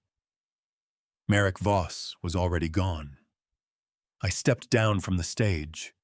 The crowd parted slightly as I walked through it, not quickly, not urgently. I crossed the dock until I was standing 10 feet from my brother in the gold light of the string lamps, with the Atlantic moving dark and quiet behind him, and 35 years of accumulated wreckage between us. Caspian's hands were shaking. Not the fine tremors of cold, full visible, shaking the kind that comes from the bottom of something. His jaw was tight, and his eyes were wet, and he was fighting hard against whatever was trying to get out of him and losing. "You left me out there." His voice came out raw and rough, scraping over the words like they hurt on the way up. "I was in the water, Holden. I was calling your name and you swam away. I nearly died because of you. 35 years of that belief. 35 years of waking up with it going to sleep, with it building an entire life and an entire identity on the foundation of it. I could see all of it in his face right now, not just the accusation, but the need for the accusation to be true, because if it wasn't true, then everything he had done in its name collapsed with it. I looked at Dorian. Dorian Hale crossed the dock without hesitation. He was carrying the folder, the one with the photocopied rescue log from 1988, the one he'd kept in a cardboard box in his back hallway for 36 years. He set it on the table nearest to us, opened the pages, face up. Caspian. Dorian's voice was direct and unhurried, the voice of a man giving testimony. I was the rescue swimmer on the primary vessel that night. I was 20 meters off your position when your brother went in the first time. He pointed at the pages. He went in twice. The second time he went under and didn't come back up on his own. I pulled him out myself. He was not breathing when I got him onto the deck. Dorian's jaw tightened. He did not swim away from you. He was carried away from you unconscious. Caspian's eyes dropped to the document on the table. His lips moved slightly as he read. The shaking in his hands got worse. From the edge of the remaining crowd, a figure stepped forward. Stellan Cross moved slowly. His knees were bad and the dock planking was uneven, but his steps were deliberate and his pale eyes were steady. He was 72 years old, and he'd driven down from Rockport that afternoon at my request, and he stood now beside Dorian with the quiet authority of a man who has been waiting a long time to say something in the right room. I was on the secondary support vessel that night, Stellan said loud enough for everyone remaining on the dock to hear. I had eyes on your brother from 40 yards out. He went in twice. The second time I watched Dorian go in after him. He looked directly at Caspian. Holden Marsh was screaming your name until he lost his voice. I could hear him over the wind. I have never in 30 years of rescue work seen a man fight that hard to stay in the water. Caspian stared at Stellan. His face was the color of wet ash. His mouth opened, and a sound came out that wasn't quite a word, something broken and involuntary like a door coming off a hinge. I walked to Otto and nodded. He pulled up the final file on the presentation laptop.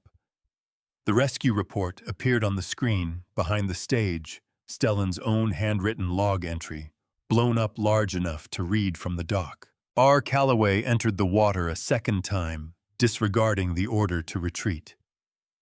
I have served 12 years in active maritime rescue. I have not seen a man go back in under those conditions before or since. Caspian read it. I watched him read it.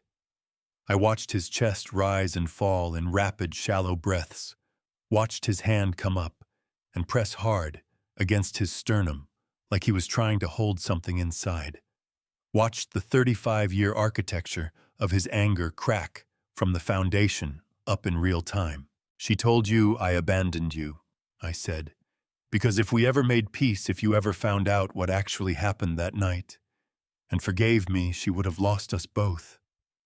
She needed you to hate me. That was the only way she could keep you. Caspian's head moved from side to side, a slow, disbelieving motion. She wouldn't. Listen, I said. I took out my phone, opened the audio file, pressed play. Celeste's voice filled the dock clear and unhurried, carrying over the sound of the water. If Caspian ever finds out that Holden tried to save him, if he ever learns the truth about that night, everything falls apart. Caspian stays because he believes Holden chose himself. Take that away, and I have nothing to hold him with. I can't lose Caspian again. I won't. The recording ended.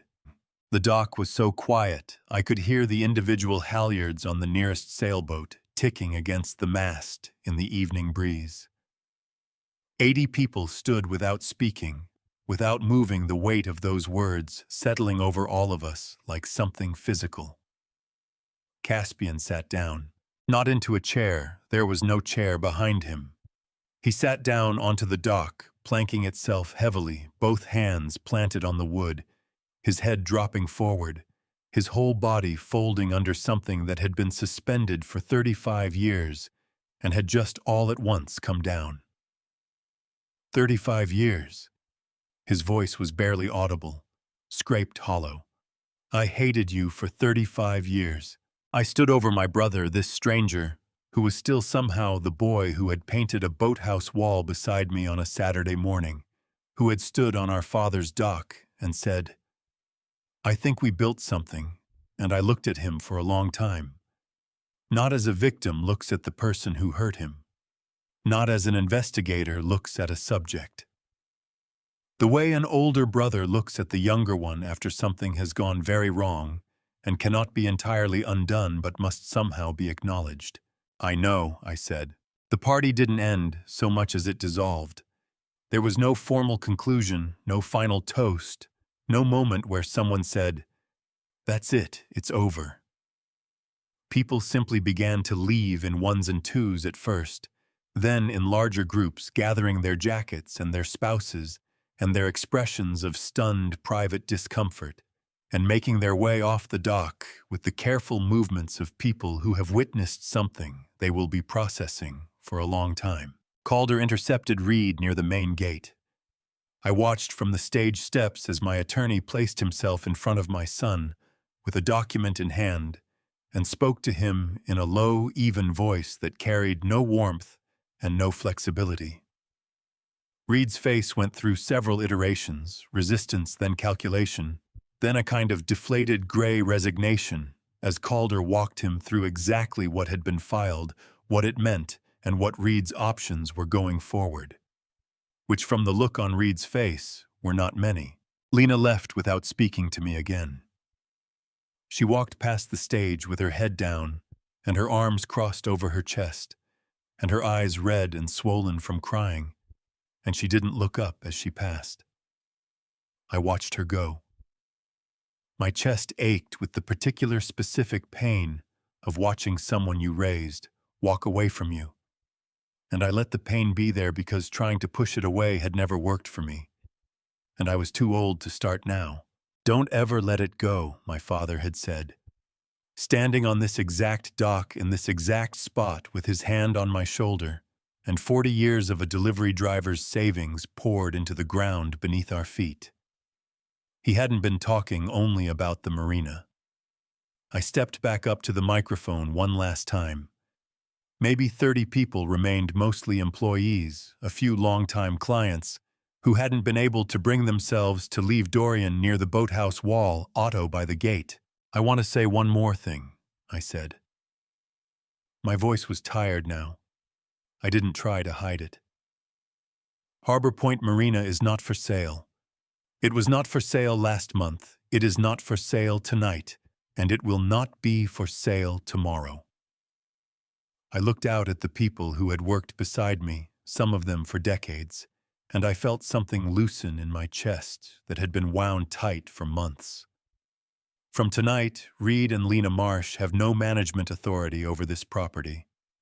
The man who came here this evening as Vincent Hale, whose name is Caspian Marsh, is not permitted on these premises. All fraudulent documents and transfer agreements have been submitted to the appropriate legal authorities. I paused. That's all. Thank you for being here. Go home safe. The remaining guests drifted off in the next 20 minutes. The caterers began breaking down the tables. Otto moved through the dock, quietly collecting glasses, coiling electrical cords, doing the patient work of putting a place back to rights after something has come through it. And then there were 3 of us on the dock. Me. Dorian standing 20 feet back near the boathouse, giving me space the way he'd always known how to do. And Caspian, who had not left. He was standing at the far end of the main pier, at the railing, that looked out over the open harbor, his back to me, both hands gripping the wood.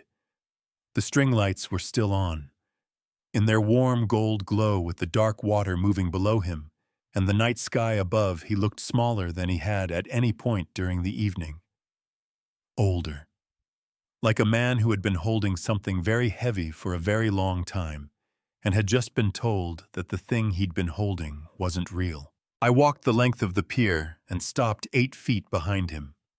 He turned at the sound of my footsteps. His eyes were red.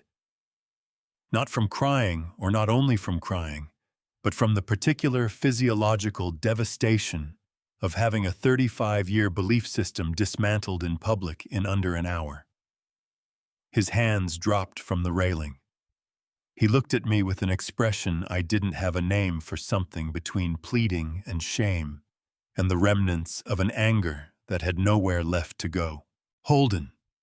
His voice was wrecked, stripped down to something bare and undefended that I hadn't heard from him in 35 years, because the last time I'd heard that voice he'd been 29 years old and standing on the deck of a boat in a November storm. "Can we start over?" I looked at him. I looked at the harbor beyond him, at the lights of the town reflected in the black water, at the buoy light blinking slow and patient out past the breakwater. I thought about our father's hands on these dock pilings. I thought about Caspian, at 22 years old, laughing with paint on his jeans. I thought about the 35 years between then and now, and everything that had been built in that space and everything that had been destroyed. "My brother died 35 years ago in a storm," I said. "I watched the Coast Guard call off the search. I went to the waterfront every October for 35 years and said his name into the wind." My voice stayed level. I needed it to stay level for this. The man standing in front of me right now is someone who came back from that storm, changed his name, moved into my life through the back door, and helped plan the theft of something my father built. I held his gaze. Those aren't the same person. Caspian's jaw worked. "I didn't know the truth, Holden. About the rescue. About what she told me." His voice broke on the next words. "If I had known." "I believe you didn't know," I said. "I do. I believe Celeste constructed that lie and maintained it and fed it to you every time it needed reinforcing for 23 years. I paused. "That doesn't change what happened between then and now. It doesn't undo the plan. It doesn't undo the photographs, the journal, the transfer agreement with your name on it." My voice dropped. "You know the truth now. But knowing late doesn't mean forgiveness is owed." Something in Caspian's face broke open fully, then, not dramatically, not with a sound, but in the way that sometimes the most devastating things happen quietly. His chin dropped. His shoulders curved forward. He pressed one hand over his eyes, and I could see by the tremor in his wrist how hard he was working to hold himself together, and how completely he was failing. "I wasted it," he said, muffled behind his hand. "I wasted 35 years hating you for something you didn't do." "Yes," I said. "You did." He looked up. His eyes were raw and wet, and searching my face for something, mercy maybe, or the remnant of a brotherhood that had survived everything else. I looked back at him, and I was honest with myself about what I found. Not hatred. I want to be clear about that. What I felt standing on the end of that dock, looking at my brother's ruined face, was not hatred, and it was not rage. It was something quieter and more final. The recognition that grief has a capacity like any container, and mine had been filled to the top a long time ago, and had nothing left in it for this. Caspian lowered his hand. He straightened slowly like a man getting up off a floor. He looked at me for one more moment, a long, searching look that asked a question I didn't have the answer he needed, and then he turned away. He walked the length of the pier without looking back. Past the boathouse. Past the gate. The sound of his footsteps faded against the dock planking, and then he was gone into the dark beyond the lights, and I stood at the railing and watched the space where he'd been. I didn't hate him, I thought. I just didn't have anything left to give him. A hand came down on my shoulder. Dorian beside me now, looking out at the same harbor. "What now?" he asked. I looked at Harbor Point Marina, the string lights still warm in the June dark, the boats rocking at their moorings, patient and reliable. The boathouse my father and I had built board by board, the fuel dock, the Harbor Point sign with its lighthouse logo, and its 40 years of salt air and sun. Don't ever let it go. Now, I said, I figure out what the rest of my life looks like, without any of them in it. Dorian's hand tightened briefly on my shoulder. He didn't say anything. He didn't need to. We stood there together on the dock for a long time after that, just the two of us and the sound of the water. July came in warm and bright, the way Cape Ann summers sometimes do, all salt air and clear mornings, and the particular golden light that bounces off the water and into the windows of every building facing the harbor. I was in the marina office by 6:45 most mornings now, earlier than I'd kept for years. I'd start the coffee, pull up the daily operations log on the computer, check the weather service for the week ahead, and sit for a while in the quiet before Otto and the dock crew arrived and the working day began. It was the best part of every day, mine and no one else's.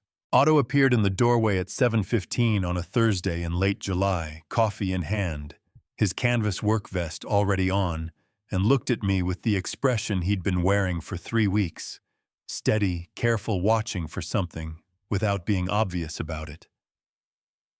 "You eat breakfast this morning?" he asked. "I had coffee," I said. "That's not breakfast." He set a paper bag on the corner of my desk, something from the bakery on Main Street. "Eat," he said, in the tone of a man who has decided that feeding his employer is part of his job description. I almost smiled. "Thank you, Otto." He nodded once and headed back out to the dock. I opened the bag. A blueberry muffin still warm. I sat there in the morning light, eating it slowly, and listening to the sounds of Harbor Point waking up. Footsteps on the dock, planking the hydraulic lift in the service yard, running its morning test. The particular creak of the north moorings as the tide started coming in. And I thought about how much I had taken all of it for granted for 40 years. The ordinary daily presence of this place. The way it just kept running morning after morning, indifferent to everything that had happened in its orbit. My phone showed 7 missed calls from Reed since the party. The last one had come in 4 days ago. I'd watched it ring each time and done nothing, which was itself a kind of answer. Lena's letter had arrived by post 12 days after the party. Handwritten 4 pages, her careful rounded script filling the lines. I'd made myself a cup of coffee before I opened it, and I'd read it all the way through twice sitting at my kitchen table in the early morning. She was sorry. She said it in more ways and with more detail than I'd expected. Not the performative sorry of someone covering their position, but something that sounded more like a person who had been awake at 3 in the morning, reckoning with themselves.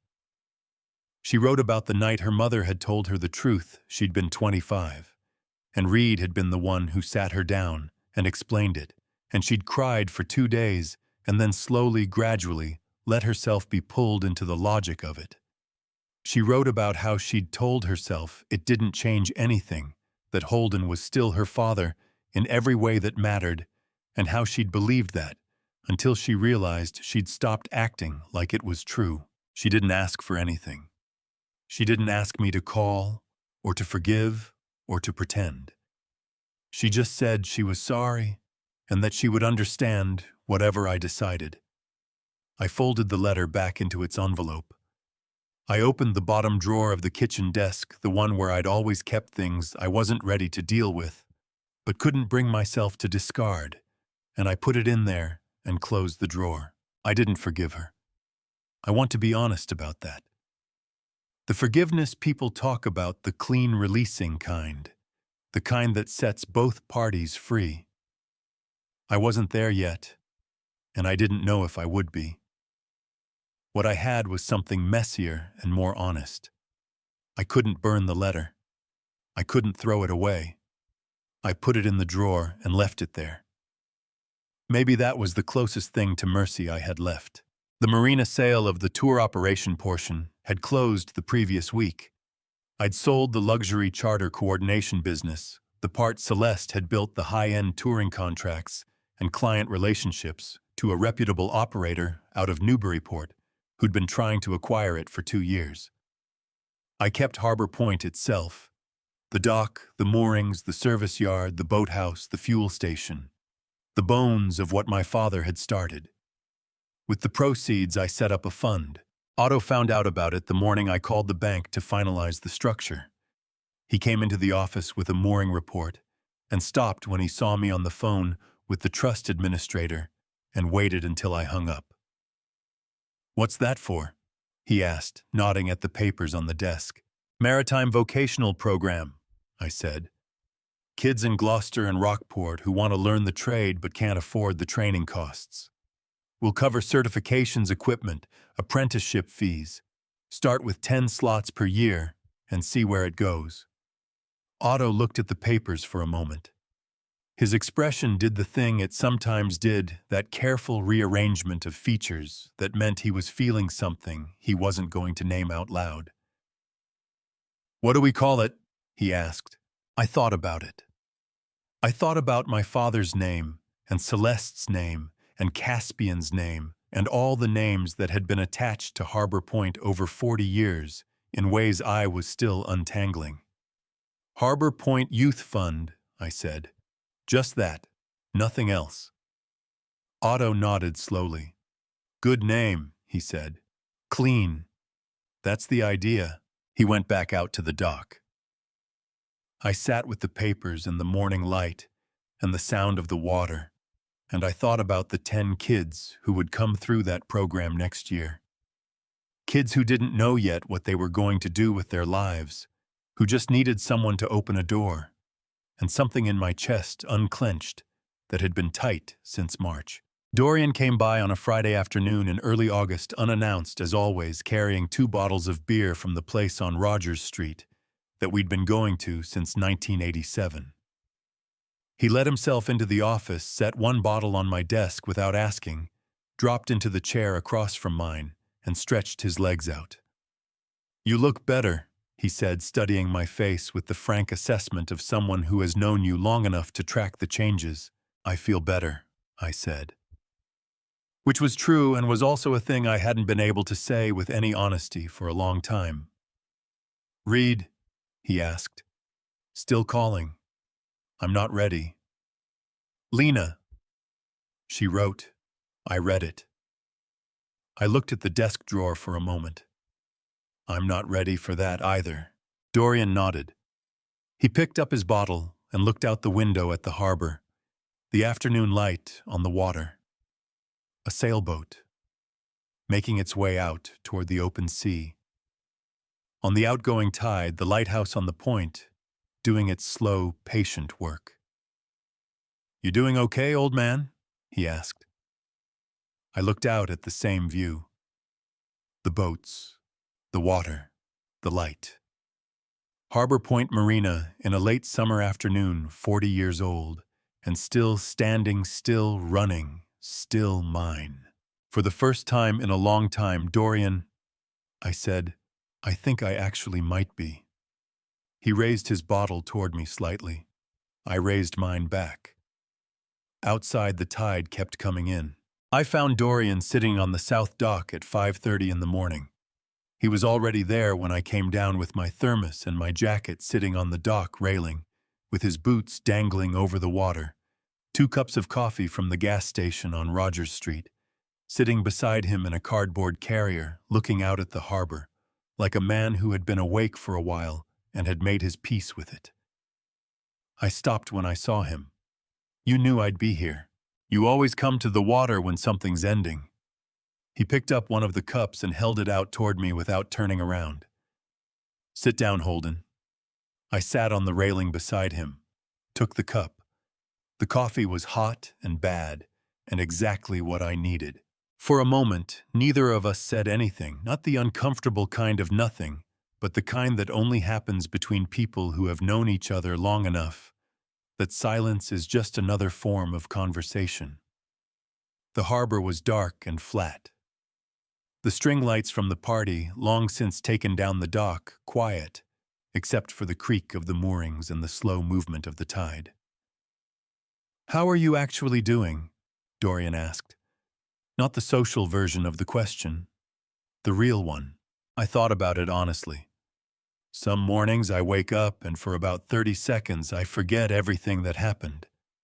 And then I remember. I looked at my coffee. The 30 seconds are nice. And after the 30 seconds, I get up and make coffee and go to work. I paused. It's getting easier to do that. The getting up part. Dorian nodded slowly. "Reed called me last week," he said. I looked at him.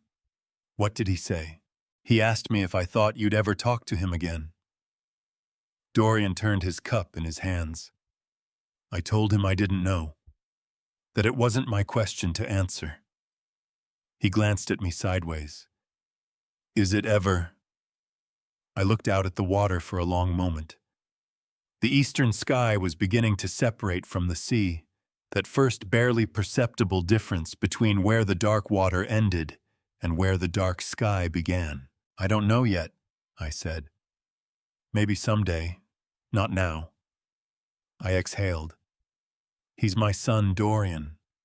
That doesn't go away just because he broke something." My chest tightened. "But broken things need time before you can figure out if they're worth fixing." "Fair enough." Dorian drank his coffee. "What about Lena? She wrote me a letter." I looked at my hands wrapped around the cup.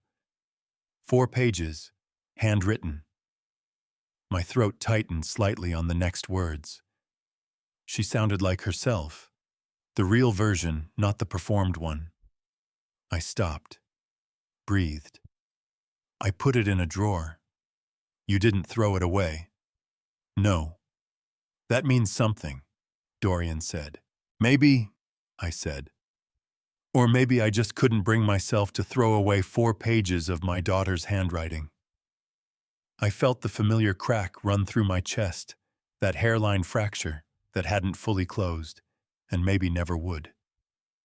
"Either way, it's in the drawer." Dorian was quiet for a moment. Then he said, "And Caspian." I hadn't spoken his name out loud since the night of the party. I sat with it for a moment. The name, the weight of it, everything it had meant for 66 years, and everything it meant now. "Caspian chose to stay dead for 35 years, I said. "That was his decision, not mine. And I spent 35 years grieving a man who was alive and building a different life on the wreckage of our family." My jaw tightened. I don't have anger left for him. I used it all up somewhere around week 3. I looked out at the horizon. What I have is just distance, like looking at a photograph of someone you used to know. "Do you think he'll come back?" Dorian asked. "I think he'll have to figure out who he is now that the story he'd been living isn't true anymore," I said. "That's not a small thing. That might take the rest of his life." I paused. "But that's his work to do, not mine." Dorian turned to look at me fully, then that direct, unhurried look he'd been giving me since we were 12 years old, the one that meant he was measuring something he actually cared about. "You know what I see when I look at you right now," he said.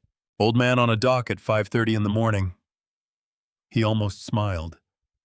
"I see the same guy who showed up at my door in 1984 with a hand-drawn blueprint of a marina and $40,000 and absolutely no rational reason to believe it would work." He held my gaze. "That guy is still there, Holden. Everything they did, Celeste, Caspian, Reed, Lena, all of it, and that guy is still there." My eyes went hot.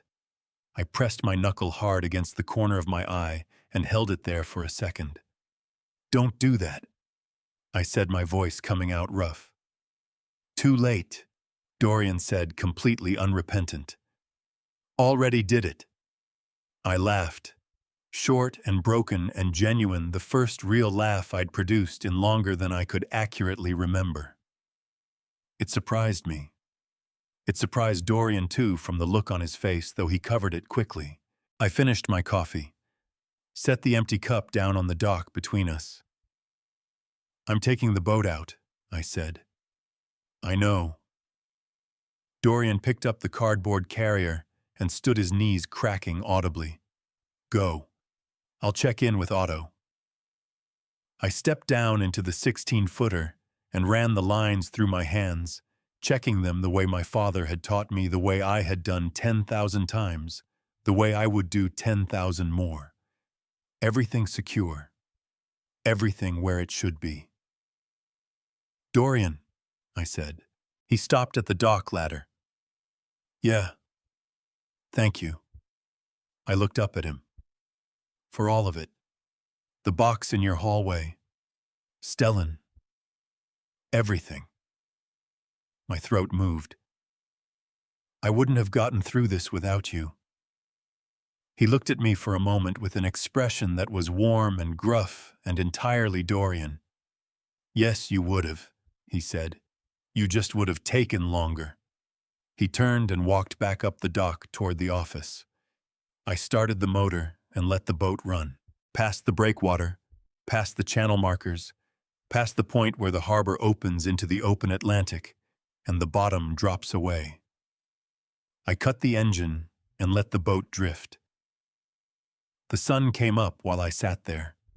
It broke the horizon the way it does out here, sudden and complete, a hard gold edge that turned the whole surface of the water from pewter to copper to living light in seconds. I felt it on my face and closed my eyes for a moment and just let it be warm. Celeste had taken 30 years of truth. Caspian had taken a brother. My children had taken my trust in the version of my family I had believed in. All of that was real. All of it had happened. None of it was going away. But Harbor Point was still running. Otto had opened the gate 20 minutes ago. I could see the light in the office window from here, a small warm square against the morning. The youth fund applications opened next month. The dock my father had built was still standing after 40 years of weather and tide and everything else the Atlantic could throw at it. They hadn't taken any of that. They couldn't. Because some things, if you build them right and tend them honestly, will outlast everything that tries to bring them down. What's left, I thought, turns out to be enough. I reached for my thermos, poured the last of my coffee into the cap, drank it slowly, watching the light spread across the water, watching Harbor Point come fully awake in the distance. 1 cup. All mine. Every last drop. I pulled the motor cord. It caught on the first try.